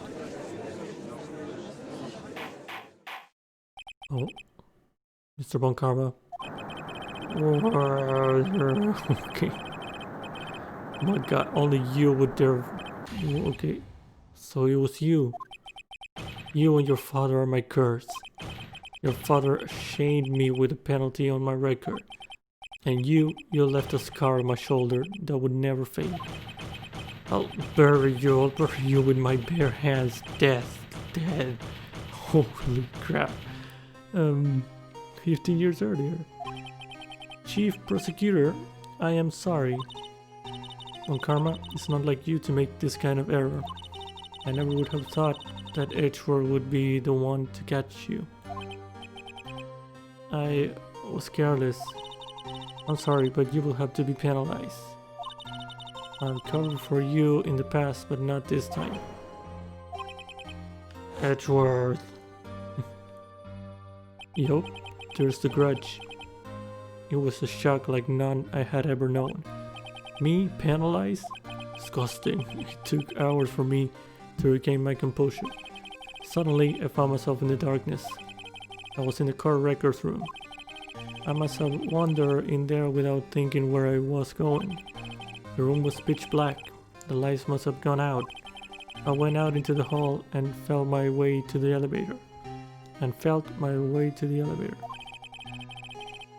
I pressed the button, but nothing happened. Then there was a noise. And shut. I was in pain, a horrible burning pain in my shoulder. Just then, the lights came back on. The elevator door opened before my eyes. Oh, it opened? Okay. I saw 3 people inside, all lying unconscious from oxygen deprivation. Much to my surprise, a pistol lay at my feet. I knew then it was destiny. He shot an unconscious man. Holy shit. In his last moments, Gregory Edgeworth was still unconscious. He died, never knowing who had shot him. Later, he spoke through a medium, blaming Mr. Yogi. Yeah, because he wasn't gonna blame his son. He was fooled. It was the perfect crime.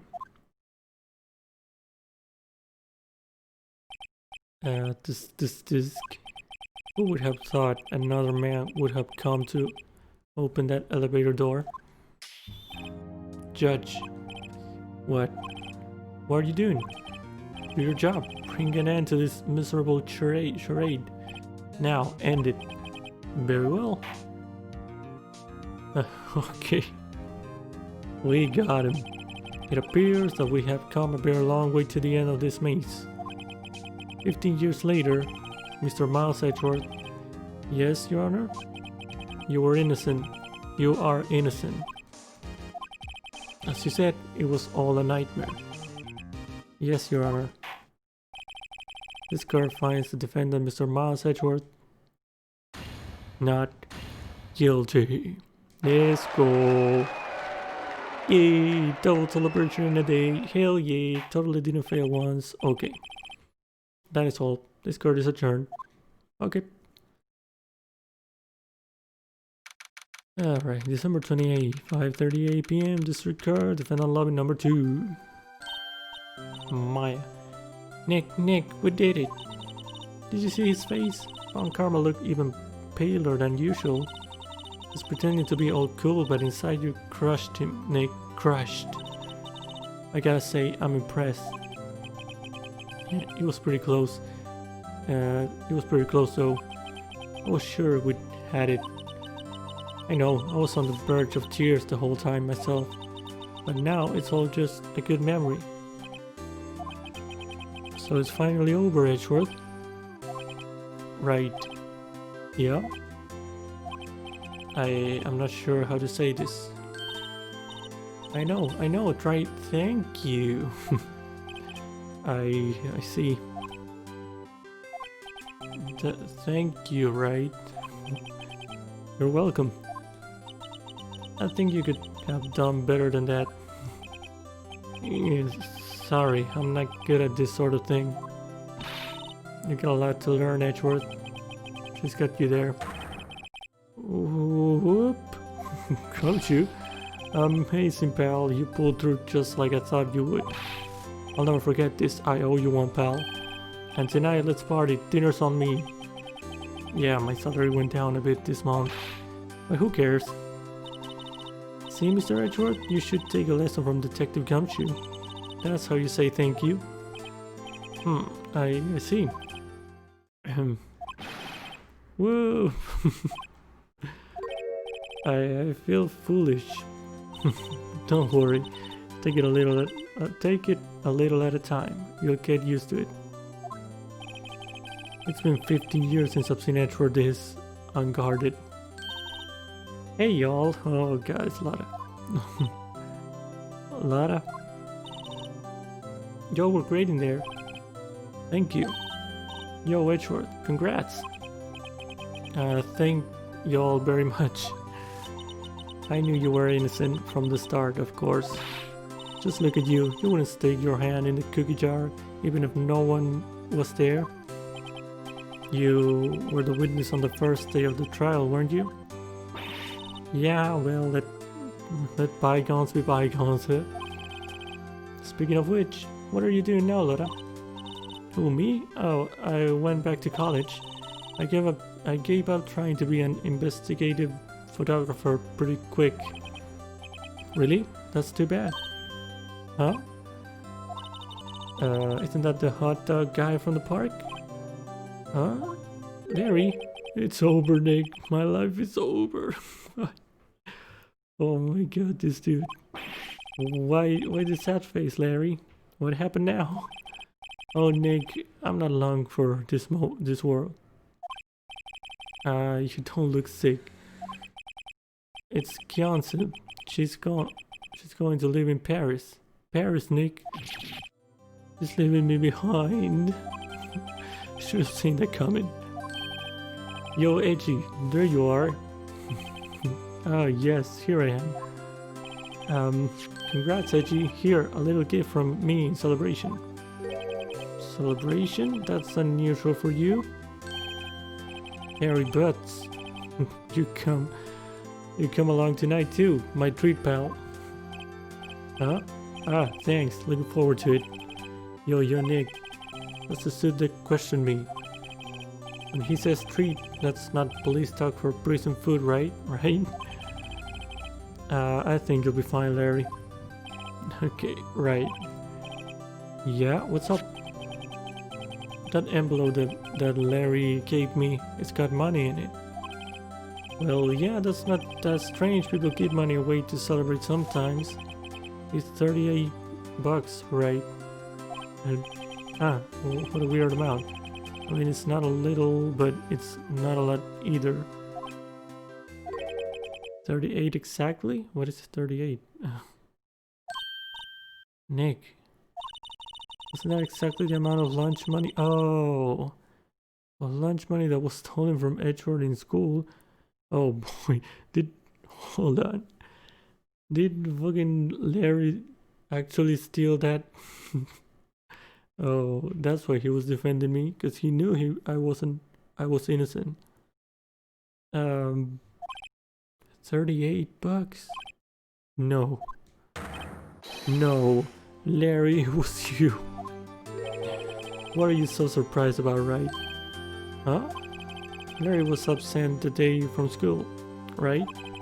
But that doesn't automatically rule him out as a suspect. What?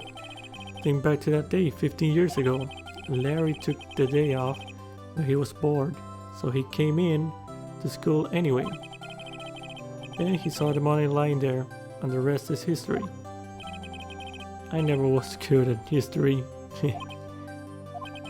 Edgeworth, you didn't know, did you? I suspected. I just couldn't picture Larry protecting you like he did that day. Everyone else was saying you did it. The whole class was against you, remember? Yep. Yeah, too well. Right, you may not know this, but we used to have a saying back in school. Well, if it smells, it's the butts. Yeah, I know. When something smells, it's usually the butts. I know. Really, right? I'm surprised you didn't figure it out. Well, this sure is an unexpected turn of events, huh? Edgeworth. You should have told me. Now, Nick, it was 15 years ago. Don't you think the statute of limitations has run out, Mr. Edgeworth? I'd say so, yes. There you have it. Where does that leave me? I became a defense attorney because of what you two did. Well, you have always been something of an insufferable emotionalist. Yeah, and you get worked up too easily too. Death. The death sentence for both of you.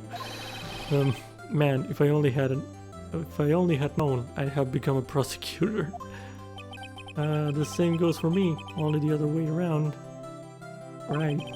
For the longest time I thought that I might have killed my own father. I thought I might be a criminal. I became a prosecutor in part to punish myself. If I had known the truth, I might have become a defense attorney. After all. I guess, yeah. Edgeworth, want to switch, right? Hey, y'all. Line up, I'll take a photo. Hey, photo time, let's go. And after that, dinner on me. Okay. Picture. Detective Gumshoe took us out on the town that night. We celebrated Edgeworth's newfound freedom, even though Edgeworth himself was still in detention. December 29, 5:02 a.m. What's gonna happen now? Wright and co law offices. back at our office. Well, I went a little overboard yesterday. My head hurts. Huh? It's still only 5? Maybe I should go back to sleep. Hmm?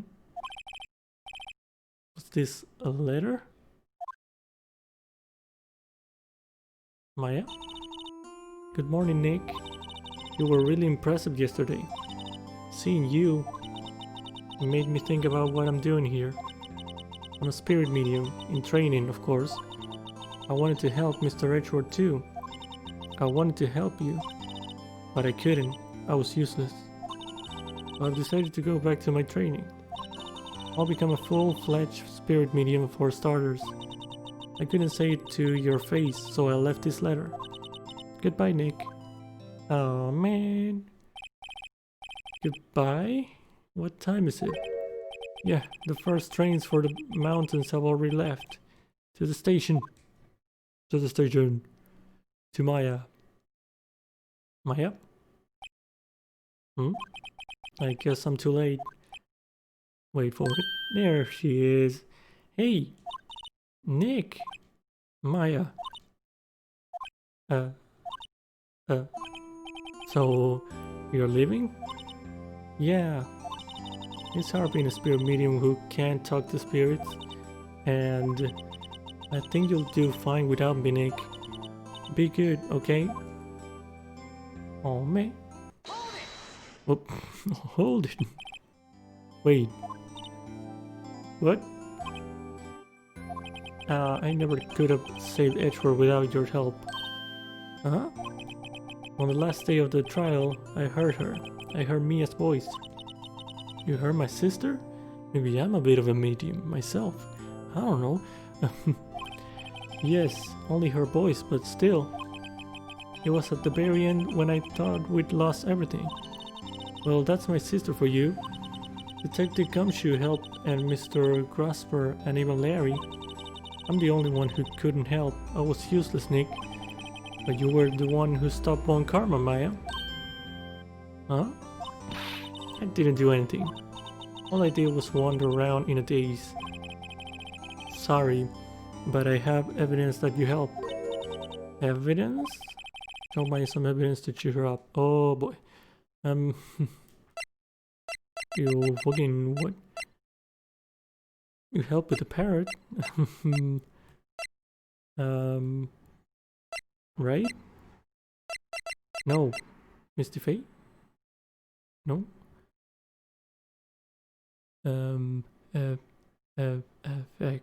Back. I can't save now. No.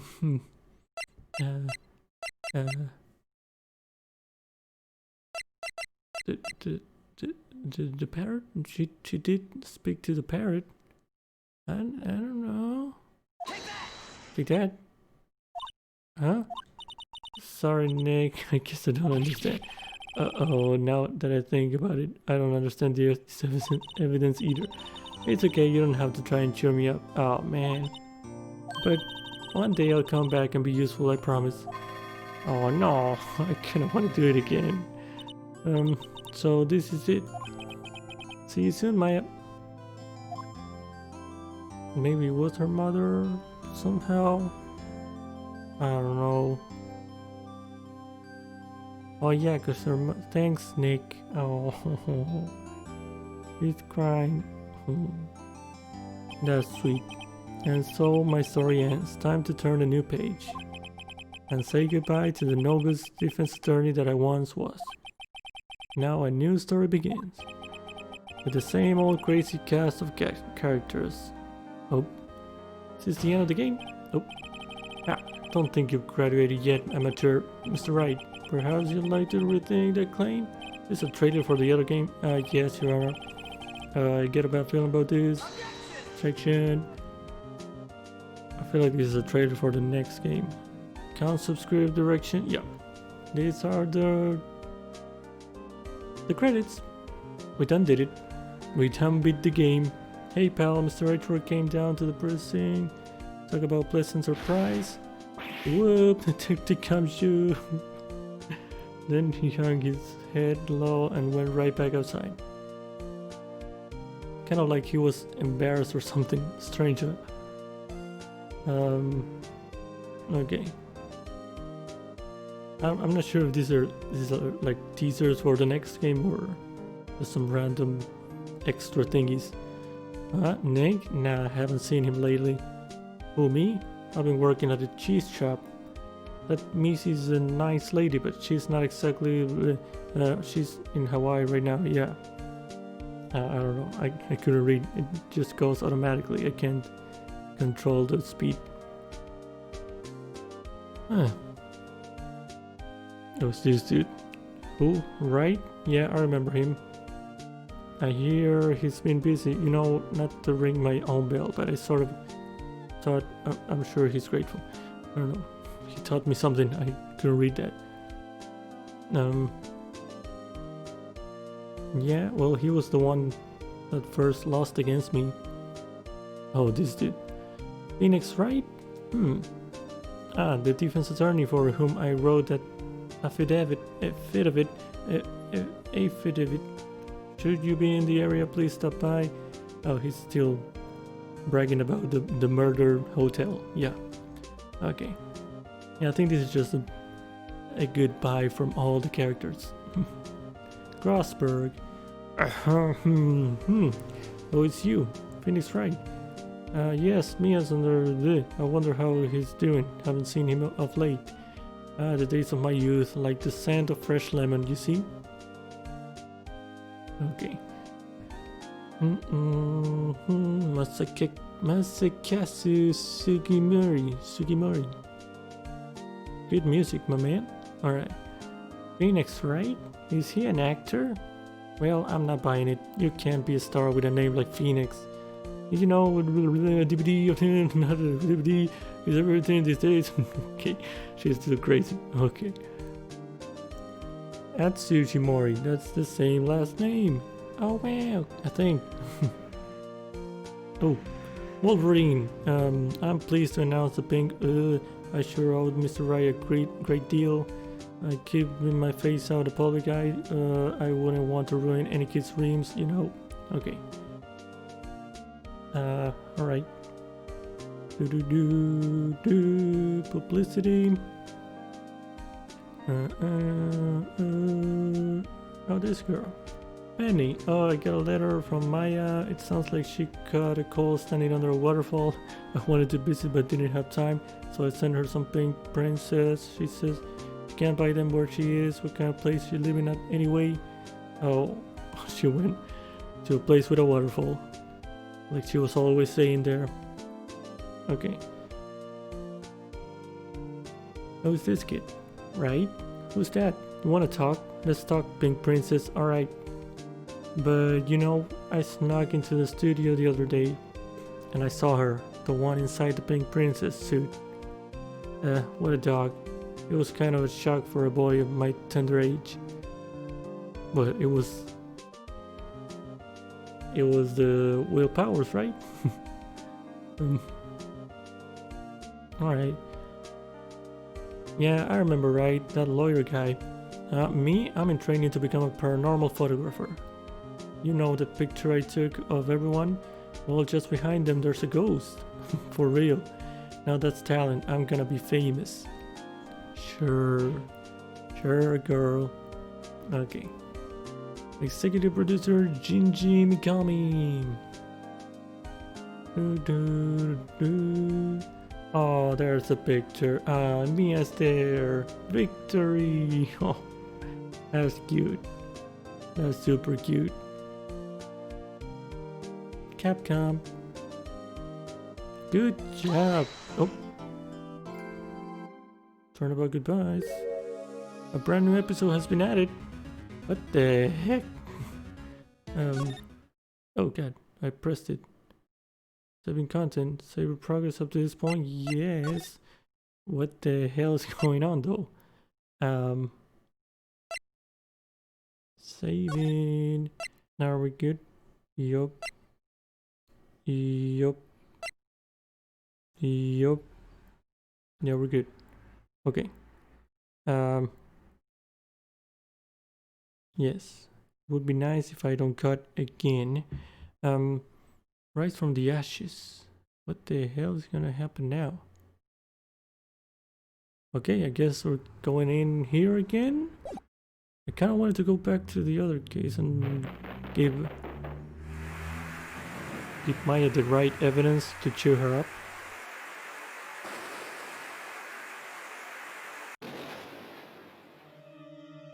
They tricked me with the... They tricked me with the credits. What is this? Is this a show? What is...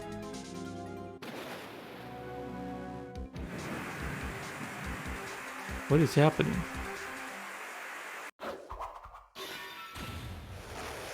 Oh, that's the...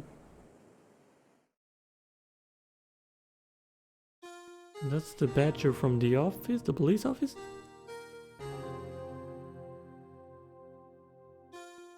Phoenix. It's been 2 months since Maya left the office. 2 months without a single trial. I've had offers. But none I took. That is, until the day that girl showed up. What girl? What is happening? February 22, Wright and Gold offices. Why do I come here to the office every day? It's not like I want to work. There you are, finally. Where have you been? Who the hell? My sister's trial is tomorrow. Who are you? Doesn't matter who I am. It only matters who you are. Famous defense attorney Mia Fey. You good? No, you're not Mia Fey, are you? You think? I'm sorry, but Miss Mia Fey no longer works here. So you are the coffee boy? I'm Phoenix Wright, a defense attorney. Right. Wait, you're the Phoenix Wright? The Phoenix Wright from the Edgeworth murder case? Yes, that's correct. It wasn't Edgeworth who was murdered, though. That's a relief then. You're better than nobody. I'm sorry, I'm afraid I'm not taking cases right now. But you are Phoenix Wright, right? The undefeated defense attorney? Look, I'm not accepting any new cases. I'm sorry, but you'll have to try elsewhere. Please, I'm out of time. But please, you have to help. It's my sister.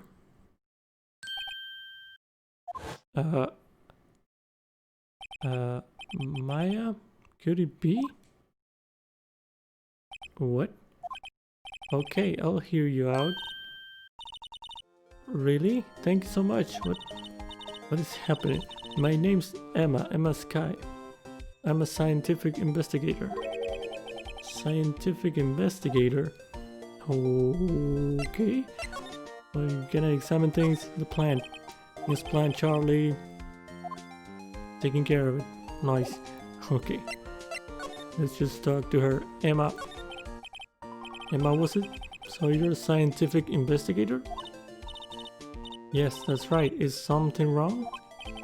No, it's just you seem kind of jumpy or maybe just young. Hold on, my phone disconnected again from the... My god, this internet is being so rude today. God dang.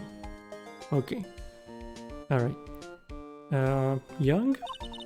I'll be 16 years old this year. Oh, I see. Wait. Only 16? I'm set to be formally assigned to forensics in 3 more years. My work is becoming quite well known at my age, no less. So what exactly is your current position then? Well, legally speaking, I guess you'd call me an 11th grader. But I'm ready to do my job at my age, no less. Great, another future professional in training. The case. So what's this about a case? You said the trial's tomorrow. My sister didn't do it. She wouldn't stab someone with a knife. She wouldn't. So it's a murder case. I don't care if there's a witness who saw her do it. She didn't do it. Who's the witness? I know she didn't do it. It's a scientific fact. And there's a witness. Just talk to her. You have to talk to her. Right, I suppose I will. I promised her I'd bring me a Fae, but... That's interesting. How would she know Mia? Okay, scientific investigator. So you want to be a scientific investigator when you grow up then? Excuse me? I'm not a child, I'll have you know. Still, it's good to have a goal, albeit a very unusual one. I believe investigation should be done scientifically. Don't you? Yeah, sure. Can't fault her for lack of enthusiasm. If this case is handled scientifically, I'm sure my sister's name will be cleared. Her sister? I've been doing research, you know. I'm developing a new scientific method of case investigation. I'll show you when I'm done. I'm looking forward to it. Guess I should get down to the detention center and talk to her sister. No relation to Mia. My sister asked for Mia specifically. This Mia Faye person was a few years below her in school. So they went to the same school, huh? She always told me to go to Mia if I ever need a defense attorney. And well, I need one. Incidentally, Mia is a woman. Now that you mention it, I guess it is more of a woman's name than a man's. Well, it's nice of you to help your sister out like this. You must be close. Well, actually, when she gets like she's now, I kind of hate her. Huh? But she's my only family. Your only family? What about your parents? They died in a car accident when I was little. Oh, boy. Oh, I'm sorry. Awkward? Okay. I'm a lawyer. See this? It's my attorney's badge. Ah, well, I've never seen a real one before. You're the first one who's actually been interested in mine, believe me. Its composition is mostly silver. The gold plating is flaking a bit. She analyzed it scientifically. There doesn't appear to be any corrosion due to sulfides. I'd give you $50 for it. Sorry, but it's not for sale yet. Yet? Yet what? Okay, let's go move to the center then. Okay. Detention center, February 22. Detention center visitors room. I wonder what's wrong with Emma. She got quiet all of a sudden, as soon as we arrived. Guard, I thought I told you I didn't want visitors. Sorry, ma'am, it's just your sister. No excuses. Or did you not want to race this year, Understood, ma'am. What was that all about? Excuse me? Hi, Alana. Funny. I seem to remember specifically telling you not to come here. Perhaps my memory is failing. Look. I didn't want to come here either, okay? But your trial's tomorrow and you still don't have a defense attorney. I'll be the one in court tomorrow. This has nothing to do with you, Emma. Okay. Isn't that right, Mr. Wright? How do you know me? Hey, how do you know me? Mia mentioned you. I've heard quite a bit. I'm sorry. What exactly is it that you do? My name is Lana Sky. I'm chief prosecutor for this district. You're a prosecutor? Another prosecutor to be defending? Two sisters, one a lawyer.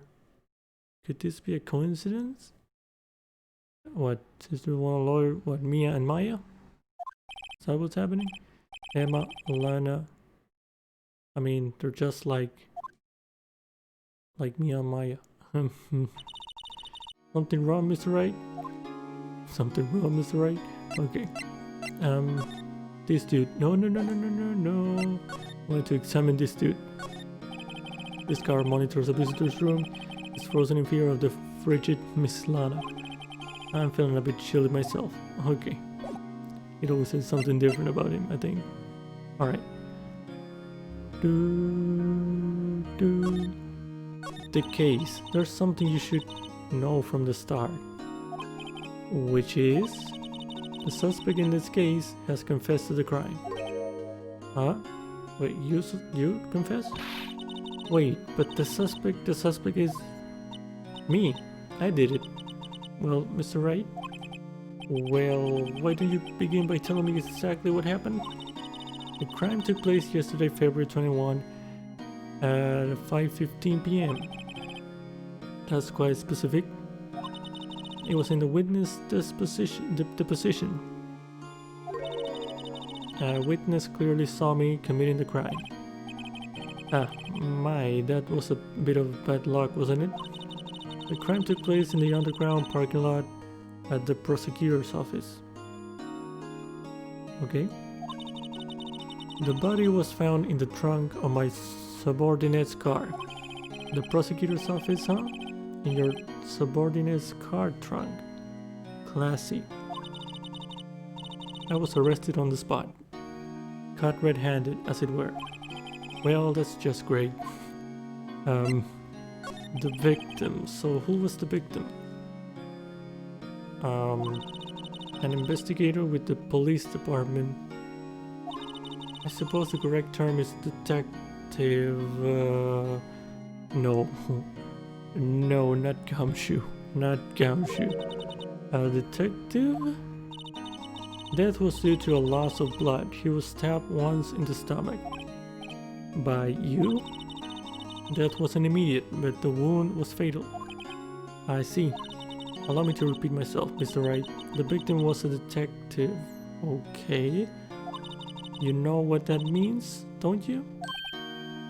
Uh-oh. What, Mr. Wright? What does it mean? What does it mean? Well, it means the police department will consider it a matter of pride to have me found guilty.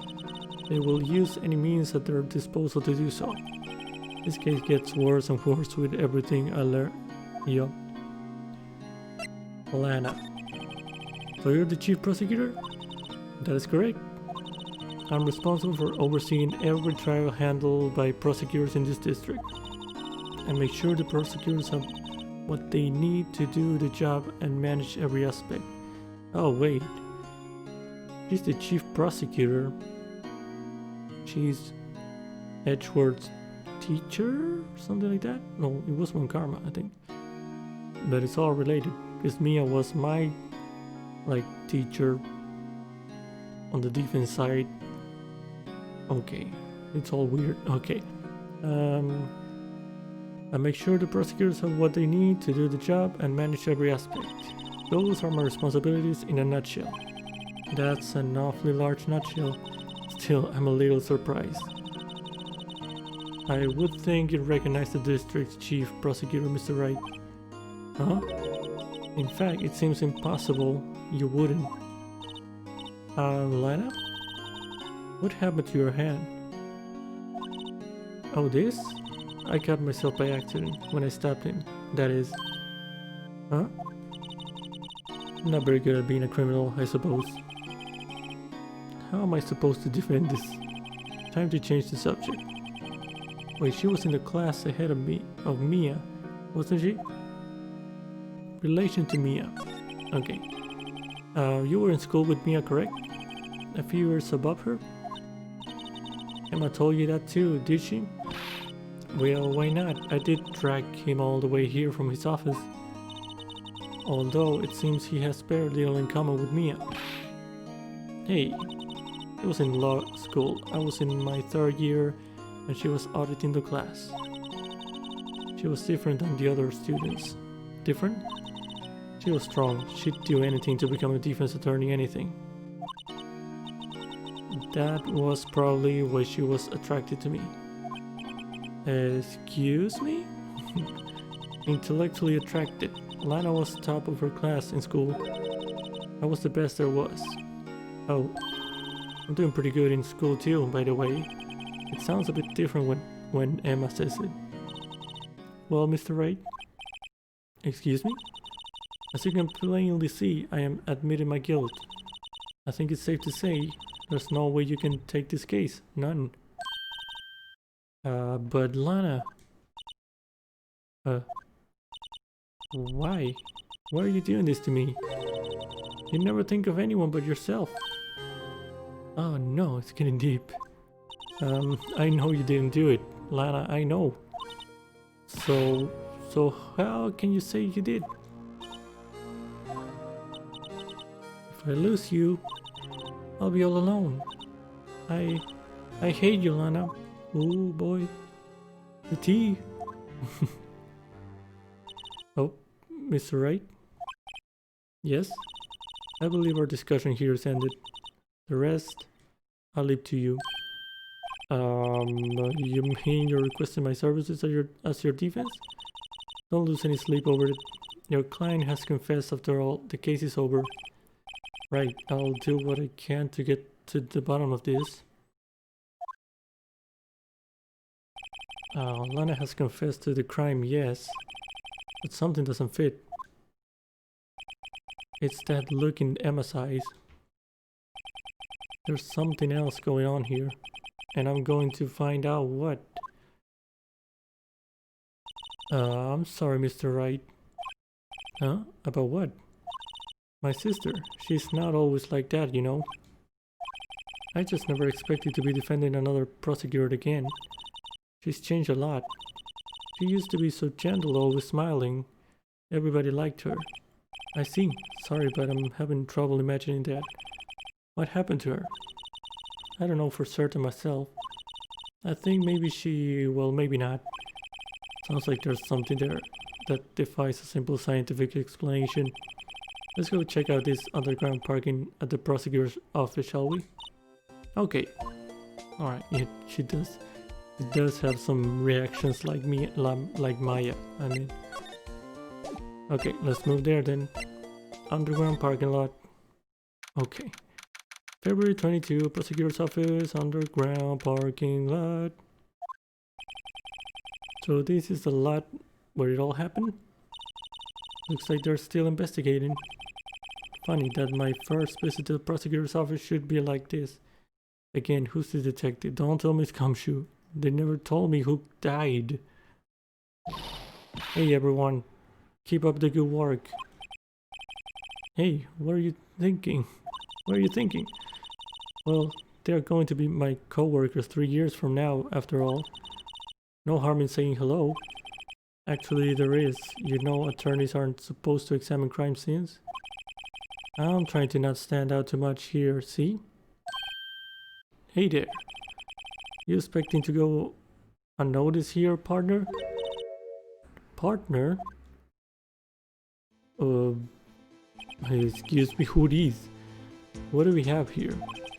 Looks like a bumpy... oh my god, the music. Okay. Looks like a bambina got loose from the ranch and it's up to no good. Folks gotta learn to keep them doggies tied down, partner. Okay. Mr. Marshall. Okay. He's shaving with a knife. Okay. Marshall looks more like a sheriff to me. Looky here, Bambina. I know how you feel. But this is my gang's gold strike, see? Strike? This is our claim, our territory, with a mother load of evidence. If you're fixing to mess with what's ours, you'll regret it, partner. You know what dreams the cacti out in the desert dream? You want to? What's this guy talking about? You head along home now.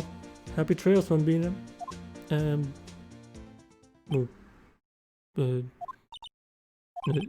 Was that an hombre, a friend of yours? Kind of, sort of, yeah, he's a detective. Who thinks he's a sheriff from the Wild West, it seems. Yeah. Okay, let's examine. There's a wallet. This is where the cars leave their lot. The arrow on the ground makes it look more like an entrance. What are you talking about? It's plainly an exit. There's an arrow to the other side though. Well, maybe it's both. Kind of a dual purpose? Aha, the theory of relativity. Oh my god, what? I've got to write this down. Hey, Mr. Wright. Maybe you know, was Mr. Relativity German or was he British? What? Relativity, was it Einstein? It was German, right? Mr. Relativity, are you sure that was his name? What is she talking about?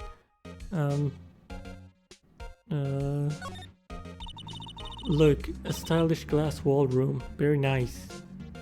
Very nice. You could see the whole parking lot from in there. Okay, loud broom brooms. Okay. It says security. Perhaps it's a cafe? Huh? Cafe security. Yeah, that must be it. Let's check it out later. I hate to break it to you, but I think that's probably just a security guard office. You know, I scored a 97 on my science test the other day. 97? IQ 97? No. Too bad they don't have a test for common sense. Okay. Alright.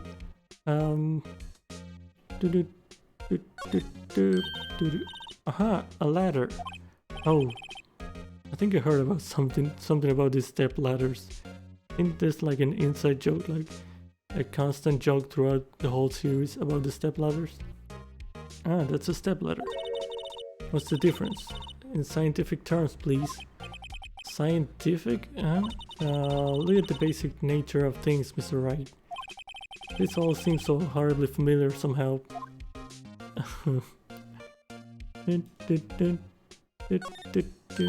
Look, a door. This must mean something. I'm not sure that doors mean anything. No, it won't open. A mysterious lock. I fail to see what's mysterious about it. Mr. Wright, you need to learn to enjoy life more. Let's finish our investigation first, shall we? Okay. It's a phone. Here, a phone. Let's see if it works. Hey, don't touch stuff we don't need to be touching. I can't hear anything. My ears. No, my ears. Maybe it's due to the barometric pressure. What is she babbling about? Hey, what did you just say? See, you can hear just fine. The phone's broken. Okay. Oh my god, this girl's cray. Okay. This wall is in our way. It's got a faucet for water. Wait, I know. This wall is merely a facade, hiding the truth. This is no wall, but a water tank. I fail to see how it makes any difference either way. True. An old drum. Looks like it's filled with water. It's heavy. I can't even budge it. The drum over here is on its side. Wait, I know. I'll hide in here and do a stakeout. I think you'll probably just get arrested. In fact, you may not even have to hide in the drum to get arrested. What? I'm not suspicious. Okay. You sure about that? Are you sure about that? There's a ventilation system? No. Panels, buttons, nothing. Okay, I'm going for the obvious wallet here. What's this? A wallet? Excuse me, officer. Oh, wait. What are you doing, Mr. Wright? What am I doing? I just found this wallet, so I'm handing it over to the police. I don't believe it. This is real basic. Anything at a crime scene is evidence. Let's be scientific about this, please. Just put it in your pocket. How is that scientific? Sounds like theft to me. Yeah, exactly. A foldable wallet found at the crime scene. There seems to be something inside. I'm called to duty already, and at my tender age. Here, I'll teach you the trick to examining evidence in detail, okay? By the way, her eyes are sparkling. I can tell she's been waiting for this. Okay, now. Look at the core record. She's doing it by herself. I didn't do that. You have to be sure to examine evidence carefully on all sides. Oh boy. Now let's start examining from every angle. What the hell? Oh look, I think there might be a clue here. You should check it out with a press of the X button. Oh wow. Oh wow. Oh wow, I can move it. Okay. Zoom in, zoom out. Ooh wee. Okay. This is crazy. Open it. Oh. Okay. You just added this in just another case. What? This is crazy. Okay. This is an ID card. Sergeant Bruce Goodman. Okay, ID that. See? Well, isn't scientific investigation useful? I guess. Though I don't see what science has to do with it. Yeah, I mean, I just opened it. Goodman's ID added to the core record. Let's be sure to examine every piece of evidence we find. I guess I've got to be on my toes from now on. Okay. Alright, so we can do that now? Hold on. Can I go do that? Examine. Oh, again? Oh, neat. Police department is blurry as shit. Okay. Zoom in. Still blurry. Okay.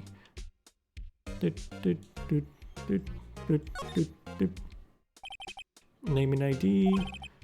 Okay, I wonder why they only use numbers for IDs. What else would they use? Letters say they're the reason we have a written language in the first place. True. Sergeant Bruce Goodman. ID Yabadab. Yabadab? Yabadabadoo? See? Wouldn't that be better? Yabadab? Well, it does have a certain ring to it. Exactly my point. Tee. Oh, T. She goes Tee. Okay. It doesn't take much to amuse her. Okay. Is that it? Okay. Yabba. Okay. Alright, I think that's it. Can I examine my thingy? Check. I can. Okay. Look, it's my attorney badge. Oh, I have a number. Okay, so this is what the back of the badge looks like. Yeah, I never saw it. And I always thought it had a safety pin. Each badge has a number carved into it. That way you can tell which attorney it belongs to. You mean you couldn't lend your badge to anyone? No, I'd be found out right away. Well, that's no fun. Okay.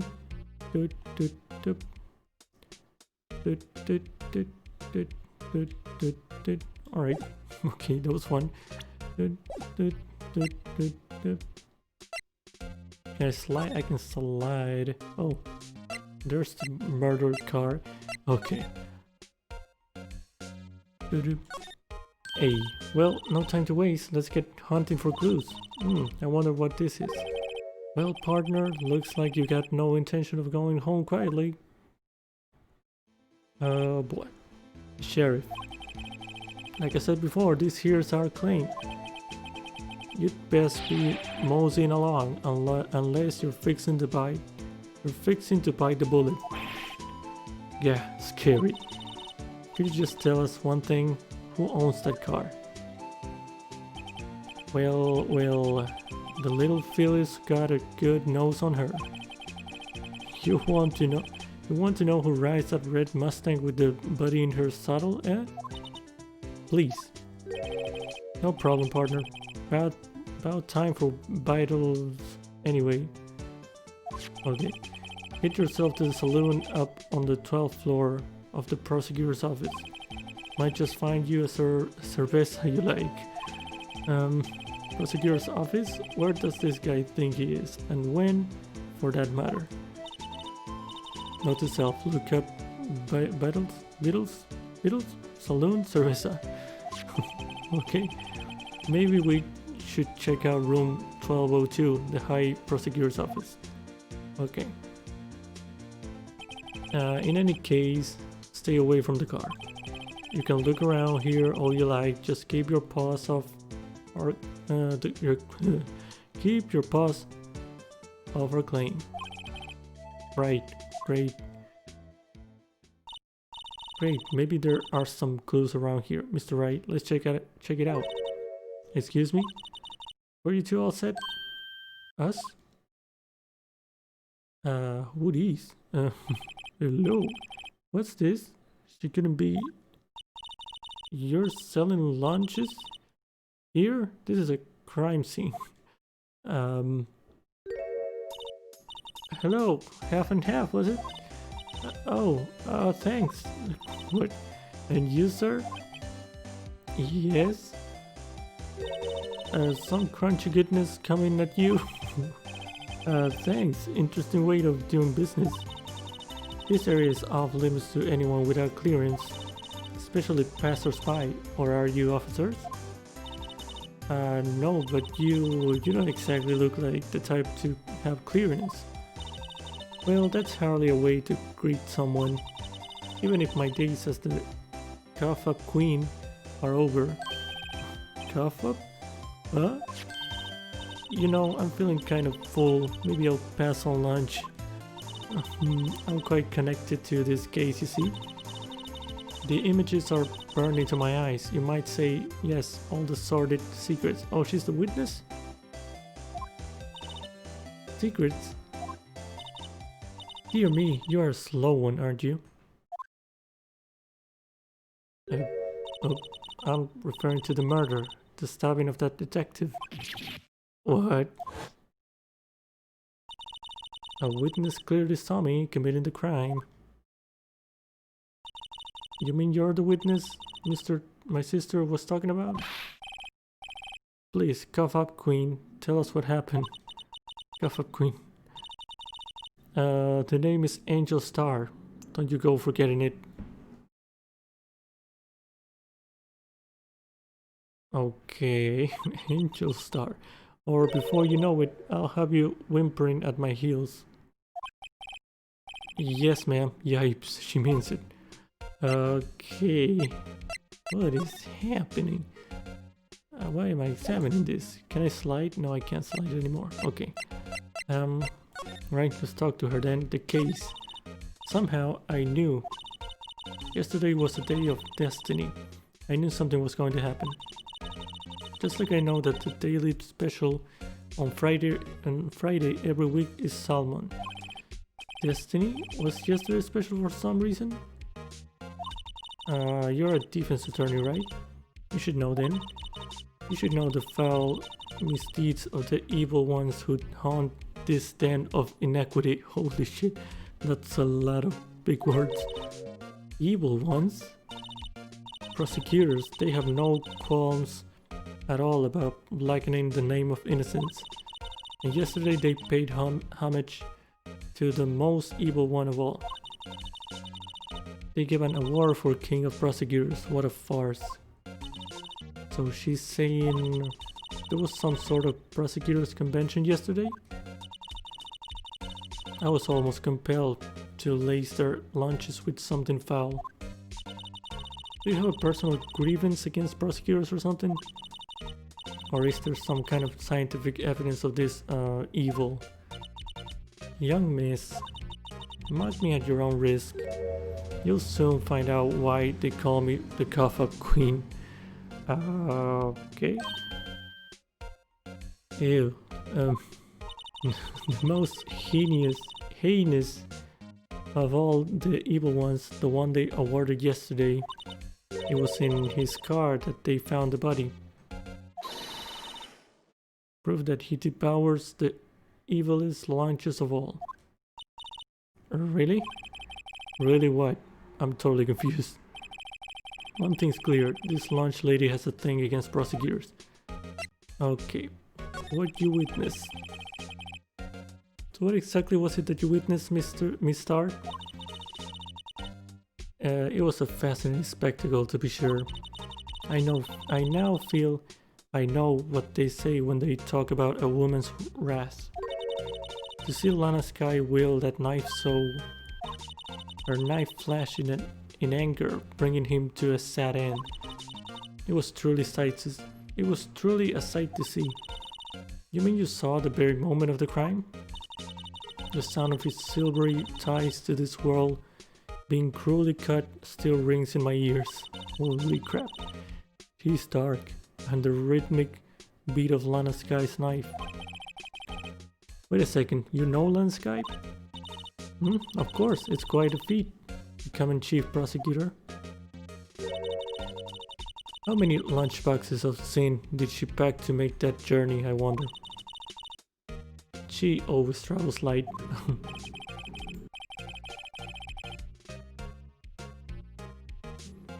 Now, why would this pretty lunch lady know the chief prosecutor's name? Angel. Could we ask you a bit about yourself, Miss Star? I come here every day to sell lunches. I import only the freshest and best from the Far East. For some reason, the box lunches are a hit here. Why not make the lunches here rather than import them? Did you say something? No. Only true connoisseurs can understand. Okay. The kind you can only tell someone who has tried General Tso's trilobite lunch set. Ah, never mind, you win. I don't even want to appreciate part of a trilobite's flavor. Anyway, I come here every day to sell lunches. My boyfriend works in the security room here at the prosecutor's office. Your boyfriend? See the security room over there? The glass-walled booth? I sell my lunches, and since I'm here anyway, I drop in to see him. Since you're here anyway, I guess selling lunches is more important than romance? So, to scientifically analyze the data available so far, you, Miss Star, are a lunch vendor with an ulterior motive for coming here. Useful analysis? Not. Okay. Prosecutor's office. Did you have a bad experience with a prosecutor, Miss Star? I sense some hostility. Hostility? Ah, perhaps. Prosecutors are all alike, and the bigger they get, the worse they smell. Kind of like 10-day-old clams in the chowder. I wonder if Miss Star was involved in some sort of legal trouble in the past. That'd be a sure cause of food poisoning, scientifically speaking, of course. I mean, now you're talking cough up queen. I thought she was just a lunch vendor, but now I'm not so sure. Okay. Hey, here's my badge. A defense attorney must be able to fight. How about you? Do you think you can win? How about tackling Lunchland's Pickle Supreme lunchbox? No thanks. Wow, it's really crunchy. A box of pickles? Kind of a sad lunch if you ask me. Look at this. About this card. Lunchland vendors only accept cash, no cards. Especially not a card belonging to someone else. No, this isn't a credit card. It's an ID card. It belongs to a detective. And you're showing this to me, the lunch lady? Why? That's like showing a fine honeyed ham to a detective. Why do I always feel like I'm being mocked? Okay. Alright, I can't do anything else, I think. So we're moving to the High Prosecutor's office? Yeah. Oh. Is that Edgeworth? Is that Edgeworth's suit? Is that a... Wait, are these all things from the other cases? That's the Steel Samurai toy there thingy. And those the tea set over there is from the hotel, I think. Right? This is the kind of room that just screams, I can do the job. Quite a change from your office, really. Thanks. Look, there's a trophy or something here. A trophy? What, that shield? It takes real nerve to display stuff like this. Whoever's office this is, they must be a real stuck-up jerk.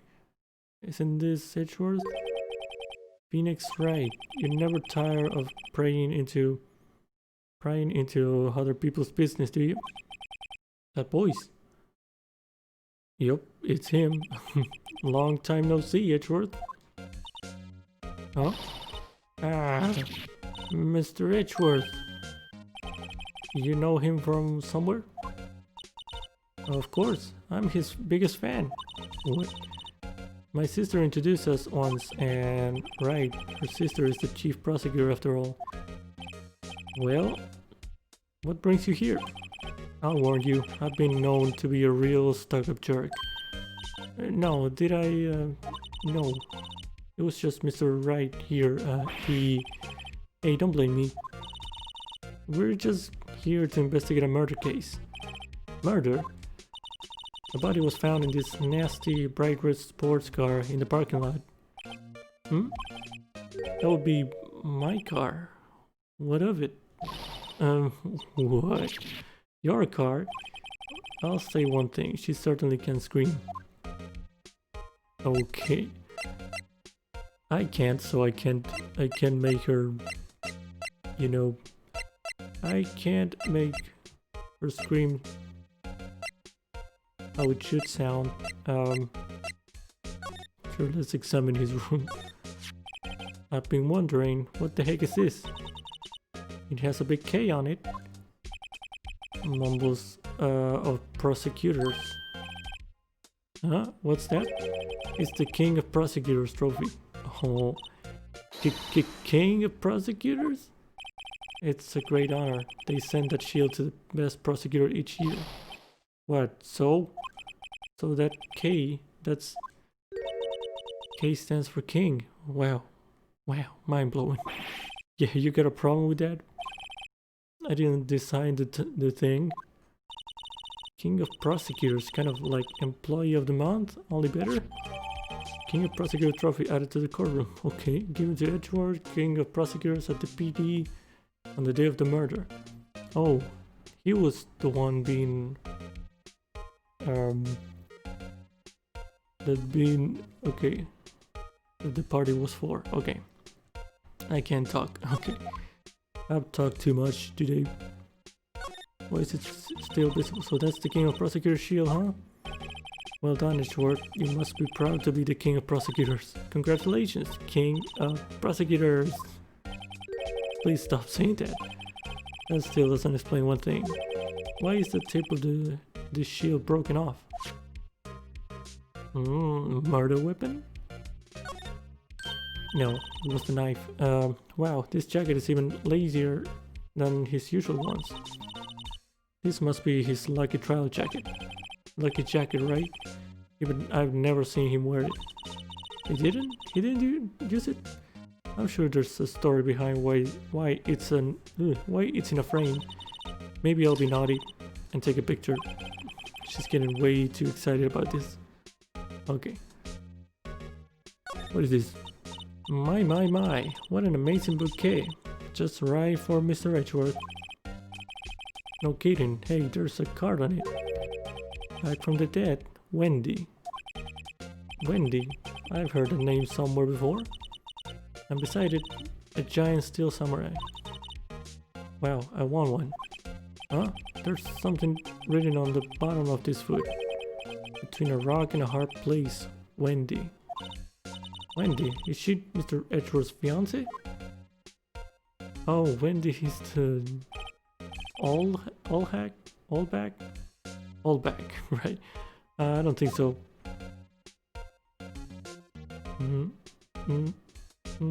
Okay. Oh, cute. What a pretty tea set. I go more for the instant tea bags myself. Amazing. The drawer below is filled with packets of tea leaves. They are all sorted by place of origin and flavor. Look at this royal blend. What an exquisitely splendid concoction. There's such a thing as taking a hobby too far. Okay. What else do we have? Whoa, these are all case files. They're stacked up to the ceiling to receive a ladder. Odd. I thought Edgeworth wasn't good with heights. He must have someone get them for him. Gumshoe? Strange. Why did you just picture Detective Gumshoe? He must study this case report so closely, he's so cool. You wouldn't say that if you saw him sweating bullets up on that ladder. Okay.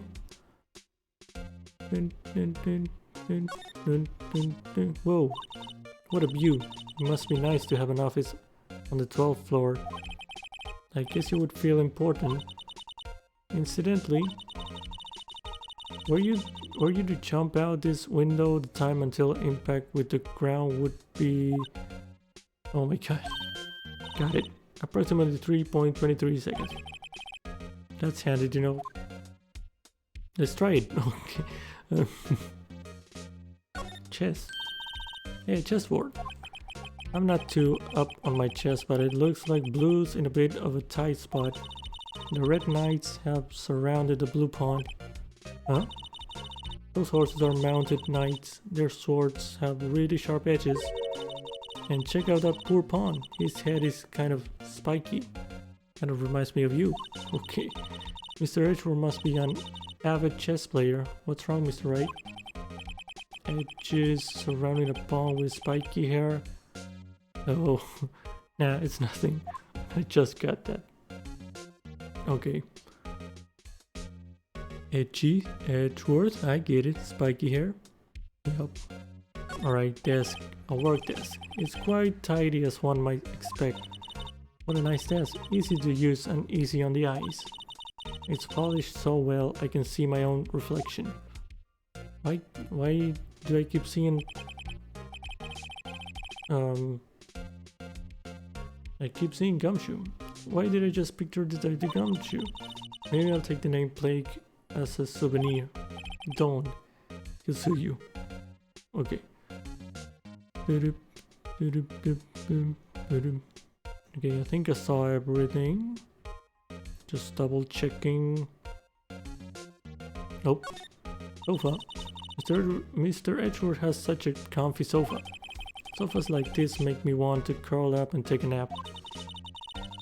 I bet he pores over his case files here until the wee hours of the morning.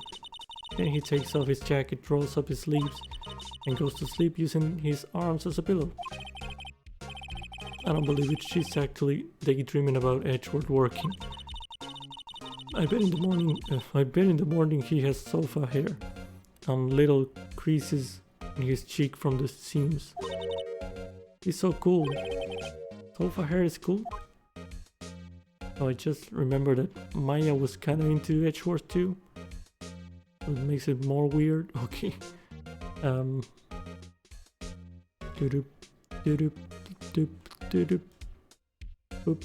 Okay, let's talk to Edgeworth then. The case. So the body was found in your car.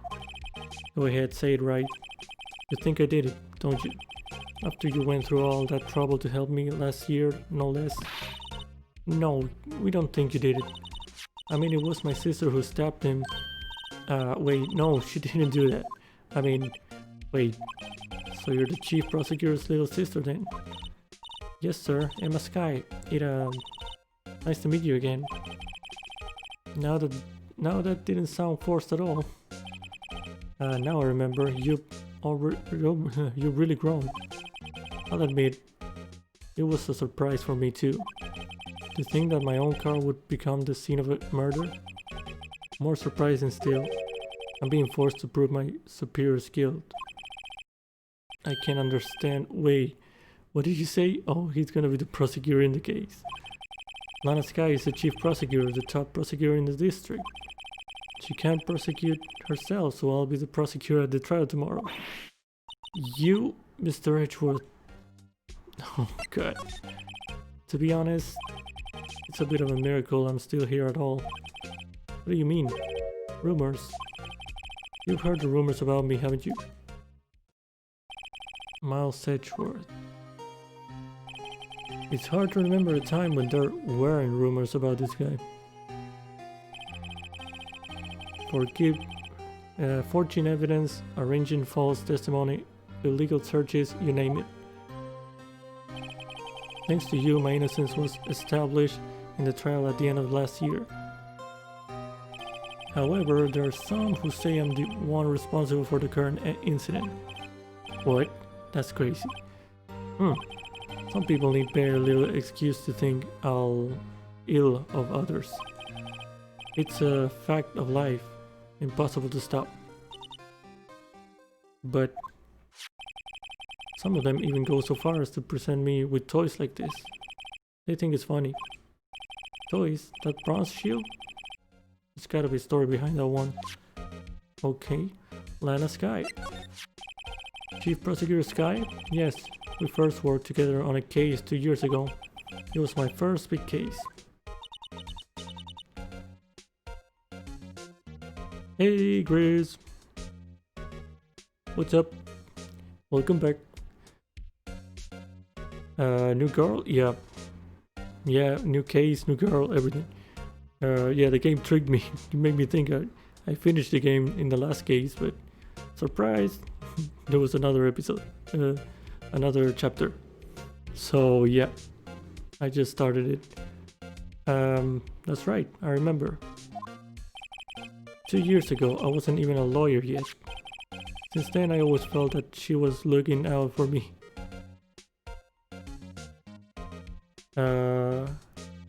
Was your internet? No, I think it might have been mine because it cut like 4 times. It like restarted, like it cut for some seconds and it just started again. I don't know why. It's just been rude to me today. But yeah, it cut like 4 times here. I don't know, maybe it was a mix of both ends, I don't know. But yeah. Yeah, it's been like that. But yeah, we're still here. Since then, I always felt that she was looking out for me. Guessing this guy was found innocent? Yeah, he was. Oh, I think that was Lee. Okay, anyway. I always felt that she was looking out for me. It appears I was mistaken. Mistaken? Why? I mean, I know she's not the warmest person, but I'm sure she felt some responsibility for you. Then why? Why did she stab someone in the trunk of my car? Not only that, she stabbed him with my knife. Your knife? What? What? Mr. Edward, your knife was a murder weapon? Why do you have a knife? To be specific, it was the knife I keep in the toolbox in the trunk of my car. Murder weapon usually in Edgeworth's toolbox, traces of victim's blood, no prints. Okay. Edgeworth? What? Are you sure you didn't do it? Come on, can he take a joke? You have a strange sense of humor, Mr. Wright. Okay. Oh, right, I can examine things, right? Now I can do this. This girl taught me to analyze things like this. Okay. Oh. What these? Hey, check it out. There's a metal plate here. It looks like the names of all the previous recipients are engraved on it. Wow, one guy's listed a bunch of times. Bon Karma, I guess he must be a foreigner. No. Yeah, that's probably it. Well, wherever he's from, he must have been an amazing prosecutor. I'd like to meet this Mr. Bon Karma sometime. No, you wouldn't. When she says it, his name does have kind of a ring to it.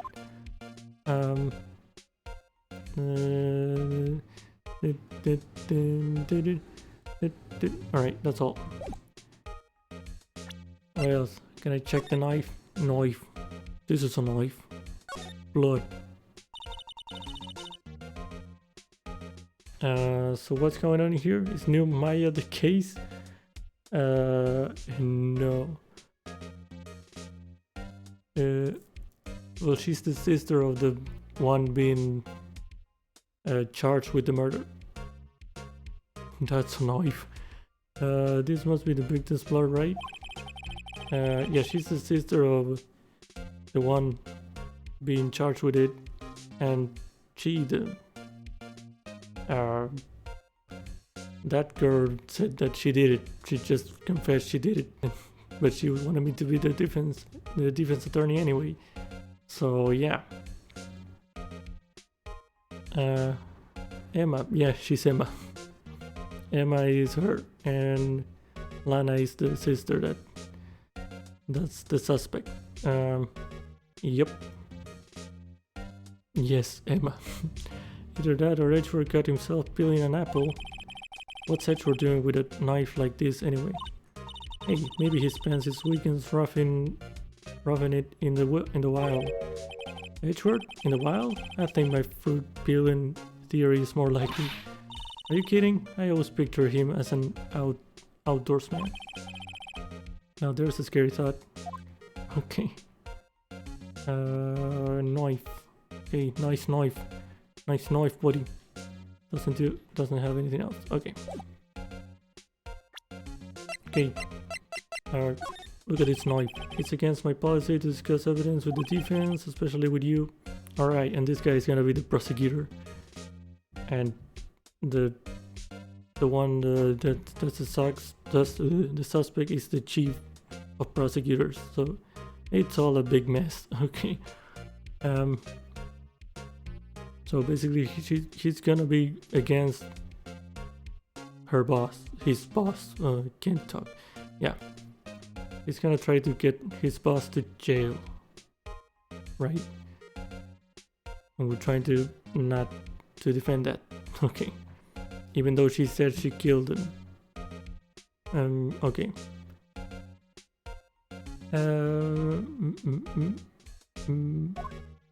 Okay. He doesn't like you much, does he, Mr. Wright? Nah, with Edgeworth it's never personal. It's all about winning tomorrow. Okay. So basically this says you were the best of the best last year, huh? You can take that foolish grin elsewhere, right? I lost a day of work to receive that travesty. Okay. Huh? What is that?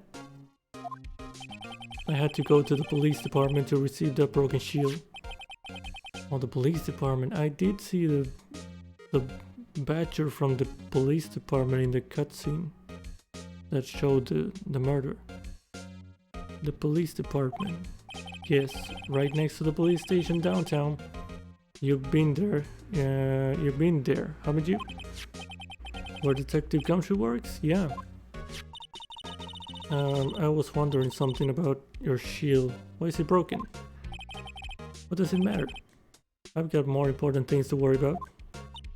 Oh, right. He doesn't seem too concerned about his award for better or for worse. Yesterday was a very busy day for the prosecutor's office. Maybe we should ask him more about yesterday.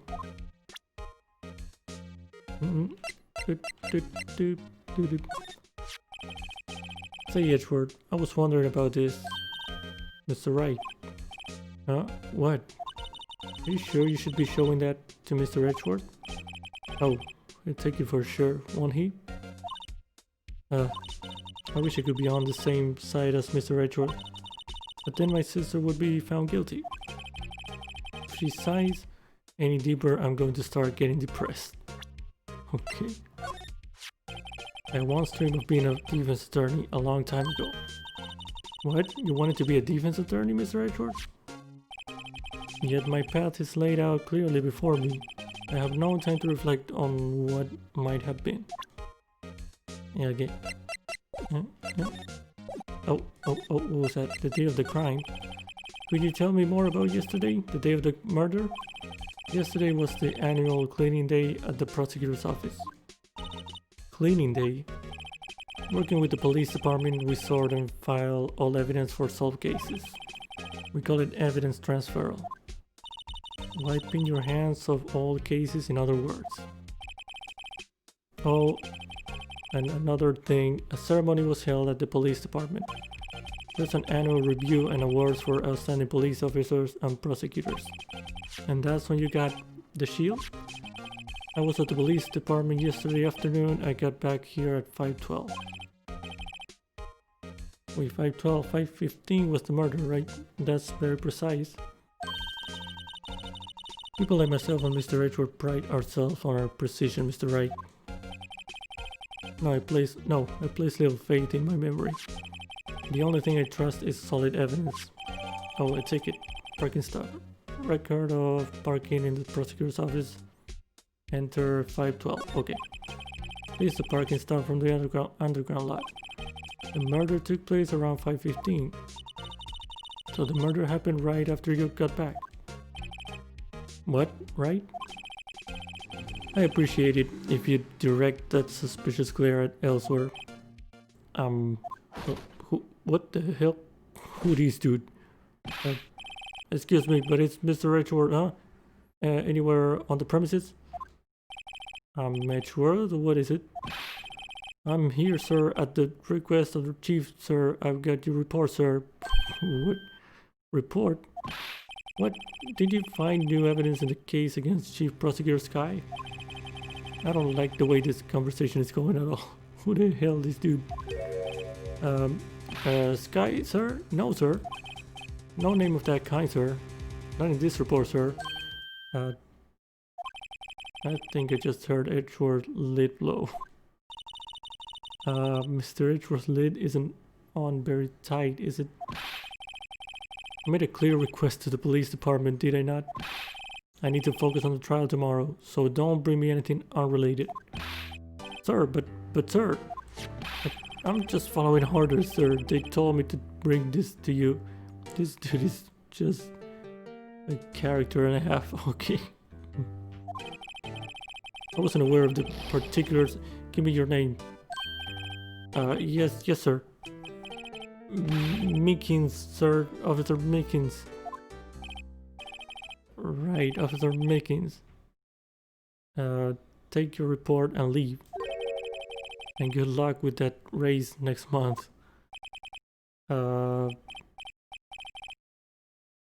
This guy's face is shaped like a hexagon. Yeah, it is. It really is. I mean, but sir, I didn't know. Poor guy, looks like he was absent on the day they gave out brains and good luck. Oh my god, that was a bit too much, Phoenix. Okay. Right. Yes, sir. Yeah, he caught me off guard. As you can see, I'm busy. You may leave now. Let's do what he says, Mr. Wright. The victim was a detective from the same department as the patrolman just now. Go down to the police department. You can ask more there. Thanks. He seems to have finally calmed down at least. What the hell was that guy interruption there? Okay. Look, I have your ticket. I'm busy preparing for tomorrow. I'm not in the mood. Especially not with you. Okay. Let's go, Mr. Wright. Alright. Fine, I'll just have to talk to him when he perks up. Hold on, I want to check this. Miles Edgeworth, 1712. This is dated the day of the crime. The murder took place 3 minutes after Edgeworth parked his car. If only he was held up at a couple extra red lights, he wouldn't have been caught up in this whole affair. Perhaps it just goes to show you never know what will happen when you run a yellow light. Okay. What's in the bag? What's in the bag? There's nothing. Go. Okay. Okay, let's move then. But what? Oh, we have to go here and then out. Oh, this girl, I forgot. Okay. Can I show you the no, that. How about you? Do you think you can win? No, I know. Shut up. Did I have the knife here? No, I didn't. I didn't have any of this. Look at this. Could you take a look at this? Yes? You said you wanted some hot tea, right? No, but thanks. She didn't even look at me. You must have to brew the leaves a long time to get a rich flavor like this. We pre-infuse the leaves with steam before brewing. I knew it. So that's the secret to their aroma exquisite. She did it. Maybe. She's the witness. She witnessed the whole thing, apparently. Okay. Feather lady. The only thing I'm smelling here is wasted time. Look at this knife. You, yes. Oh, this is the same thing. Okay. Yeah. Okay. Could you take? No, you, same thing. Okay. Right. Can we talk? Nope. Move. Police department. Okay. February 22, police department. Do you just have a bloody knife with you? Yeah, pretty much. Oh, there's the badger. There it is. Phew, we're finally here. Why would they put the police department so far away from the prosecutor's office? Beats me. That took almost 30 minutes by taxi and traffic wasn't even that bad. The police department, huh? I've only ever been to criminal affairs next door. Hold on, what's that? It's the blue badger. That's not creepy at all. Disturbing. Why does it undulate like that? Wait, I know. This is the blue badger. They're trying to make him the police mascot. Wow, Mr. Wright, you sure know a lot about the police. Still, he does seem familiar somehow. Forget the blue badger. Who's that next to him? Someone appears to be dancing with the blue badger. Uh-oh, he noticed me. He sure is running over here fast. Oh, it's Gumshoe. Hey, pal, what are you doing here? That's my line, Detective Gumshoe. Specifically, why were you dancing over there? What? Well, at least he doesn't seem to be busy. This is our chance to get information. Hey, I'll have you know, I'm a very busy man. Pal. Sure, buddy. Okay. Badger. I was wondering about that. What? The dancing blue badger? It's my masterpiece. You did it? Oh god, don't do that again. You made this, Detective Gumshoe? The chief threw together some designs and I just did my thing, pal. Nice work. It's battery powered so it can go anywhere. There's no switch, so it just dances until the battery dies. Poor blue badger. Fated to dance until he drops.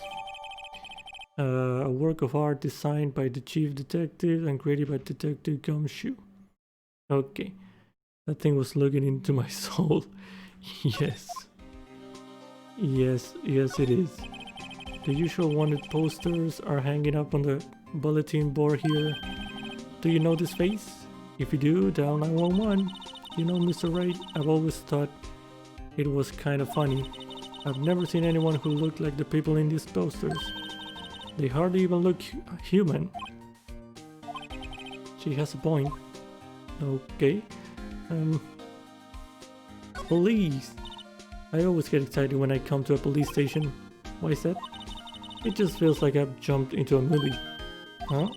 You know, with all the police and criminals. Well, I don't know if this is all that exciting. Sure it is. Look at those two officers over there. They're probably talking about the latest bust. Funny, I thought they were talking about the weather. Okay. What's this? The banner here is announcing the crime fighting campaign. Nice slogan. I wonder if they'll be selling fingerprinting sets. I don't think it's that kind of campaign. What family wouldn't want a set at home? It's good for finding out who snuck into the cookie jar. Sure, I think most families can figure that out without the extra help. Okay, Emma. Mr. Wright, do you know why patrol cars are painted black and white? No idea. Why? Well, I think they're designed after a panda. Are you sure about that? A panda? Not that I have specific scientific proof. It's just a theory. Big doubt. Do you mind me asking how you came up with that theory? It was when I was on a school trip. I saw a patrol car and it came to me. We had just been at the zoo. See? What about zebras? Or did they not have those at your zoo? Okay. Oh boy. Look at the patrolman is saluting the other guy. He must be a detective. And then I said, hey, you do that, your soup will get cold, buddy. That's hilarious, sir. I laughed so hard I cried. Okay. I guess he wasn't saluting, he was wiping tears from his eyes. They make a good pair. Sure. Okay. The detectives in there look pretty busy. Just imagine right now, behind those doors, a police drama in action. Somehow the thought fails to excite me. Okay. I think that's all to see here. Let's talk to this dude. The case. I'll give you one word of advice, pal. You better not agree to defend the suspect in this case. Why not? Huh? Well, it's just that the chief prosecutor has confessed to the crime. She says she summoned the detective to the prosecutor's office and she killed him. But what if she's not telling the truth? Yes, well, no. Come on, pal, there's plenty of evidence against her. But what if the evidence was fake? Hey, pal, can I speak to you for a second? Huh? Me? Why is this little girl so peeped at me? She's a relative of the suspect. She's Lana Sky's sister. Whoa, the chief prosecutor's little sister? Just please investigate this case carefully, okay? Scientifically. Okay. Yes, sir. Oh, by the way, you might want to keep your voices down. You don't want to be overheard using words like faked. Huh? It's a sensitive issue with us these days. Okay. The investigation. So, what are you doing here, Detective Gumshoe? Me? Oh well, nothing really. They kicked me out of criminal affairs. Detective Gumshoe, what did you do this time? What do you mean this time? Then what happened? I know things are busy right now. I mean, with my sister case and all. It's true, we've never had a chief prosecutor murder anyone before. Only the highest ranked people are being let into criminal affairs now. The lowest ranking guy in there is our chief of detectives. They're not letting any of us rank and file detectives in at all. None of you? I know this is an important trial, but isn't that a little odd? So anyway, I thought I'd spend the day getting the Badger dance down pat. Isn't there anything else you could be doing? The chief of police himself is directing this investigation, pal.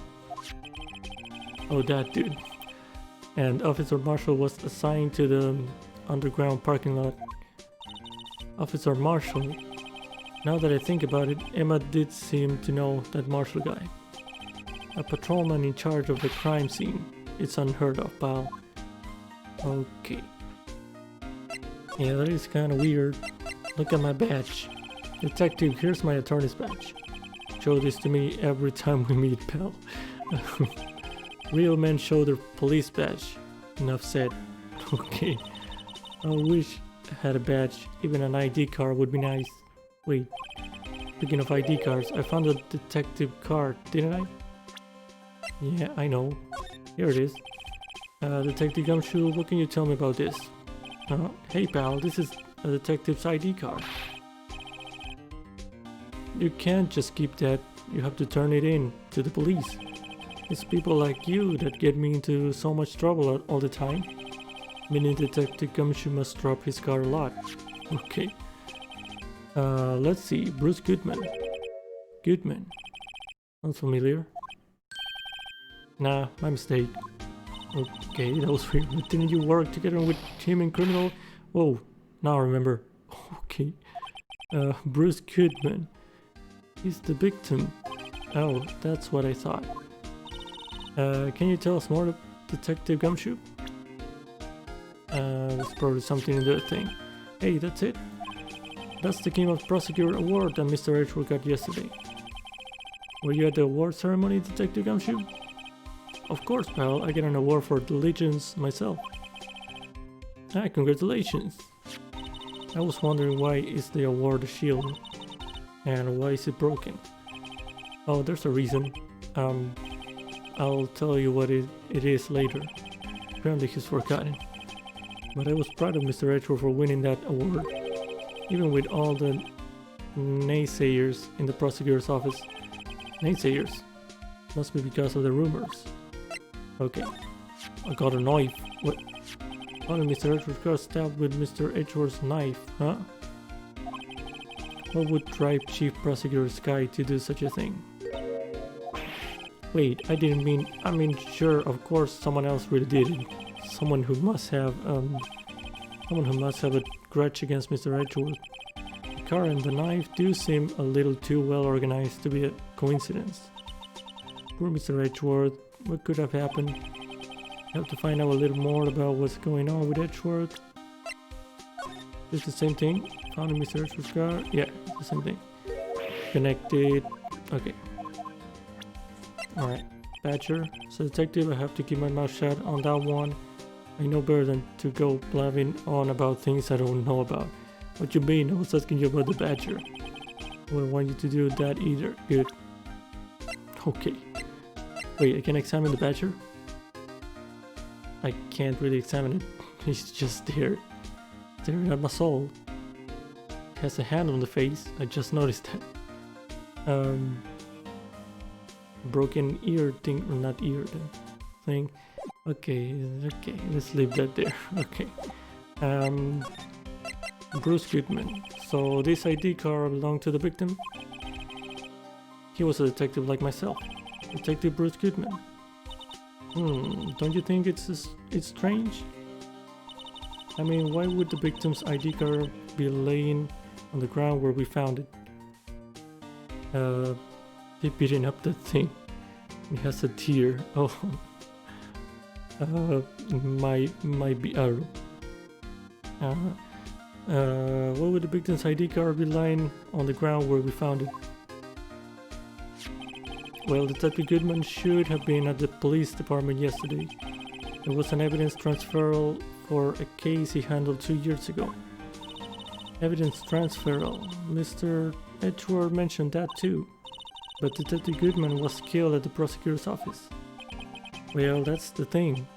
It's hard to say this, but word is that Chief Prosecutor Sky called him out there to the parking lot.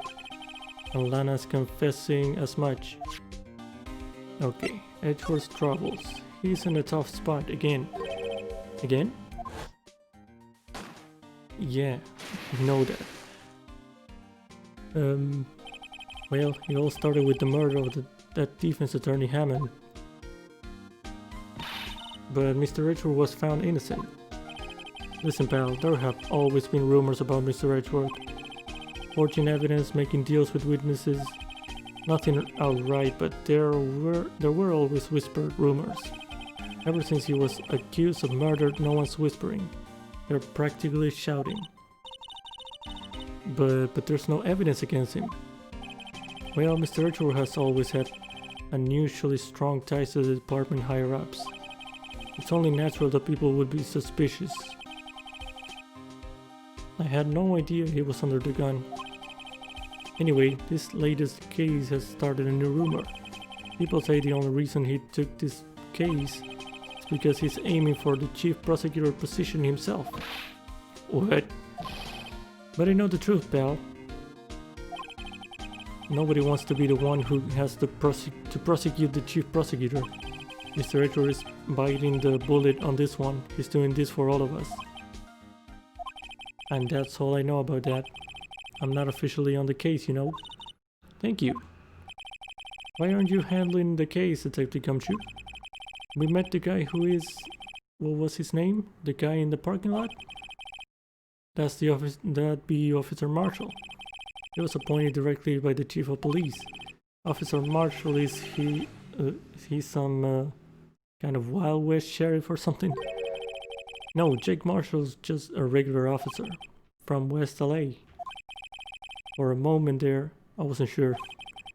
Look, pal, let me try to make things a little easier for you. Show them this and they'll let you examine the crime scene, maybe. Detective Gumshoe's letter of introduction added to the court record. I'll be surprised if this gets us anywhere. Just act like you're supposed to be there. And nobody will look at you twice, pal. Okay. Alright. Can I examine this? What is crashed? Hey, look here. Looks like something's been crossed out. Maybe it was a letter or something to Detective Gumshoe. Let's see. Annual bonus $20. I think a couple of zeros are missing. I don't know.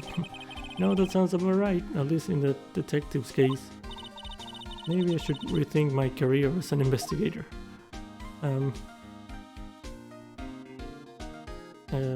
Okay, that's it. That's it. Alright. You know what? I think I'm gonna call the stream here. Can I save? Yes, I can save here.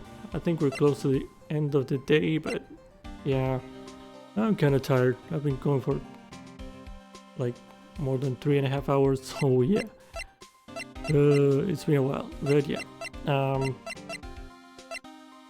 Let's just save this one here. Yeah, this one. Okay. Alright. Yep. I'm gonna keep going with the investigation next time. Hey, thank you, SSWS. And yeah. Yeah, I'm gonna call it here. Next week we're gonna keep going with this investigation. And yeah, maybe get to the first trial. I don't know, maybe it's gonna be a long case that's like the last one. We'll see. But yep. Thanks for streaming and thank you for being here and yeah, talking to me a little. So yeah, thank you Chris and thank you anyone that was here. If there was anyone lurking at some moment. And yeah, thank you for watching this on YouTube. I'm gonna have to do some work there for the YouTube video because like I said, it cut like 4 times. So I might have to do some editing to put them all together. But we'll see. Okay. Yeah. Anyway, thank you if you're watching this on YouTube. And yeah, I'm gonna be calling subscribe to the channel. Thank you. Thank you, Chris. Shadow Gaming. Thank you for the plug. Anyway, I'm gonna be calling you here. And yeah. I hope you have a good day, good night, and I'll see you tomorrow with probably more Uncharted and trying to get some trophies, you know, all that. We'll see. But yeah, tomorrow, Sunday, Uncharted trophy hunting. Yeah, I'll be there. So yeah, on Twitch. So yeah. Alright. Bye bye everyone. See you tomorrow. Bye bye. Bye.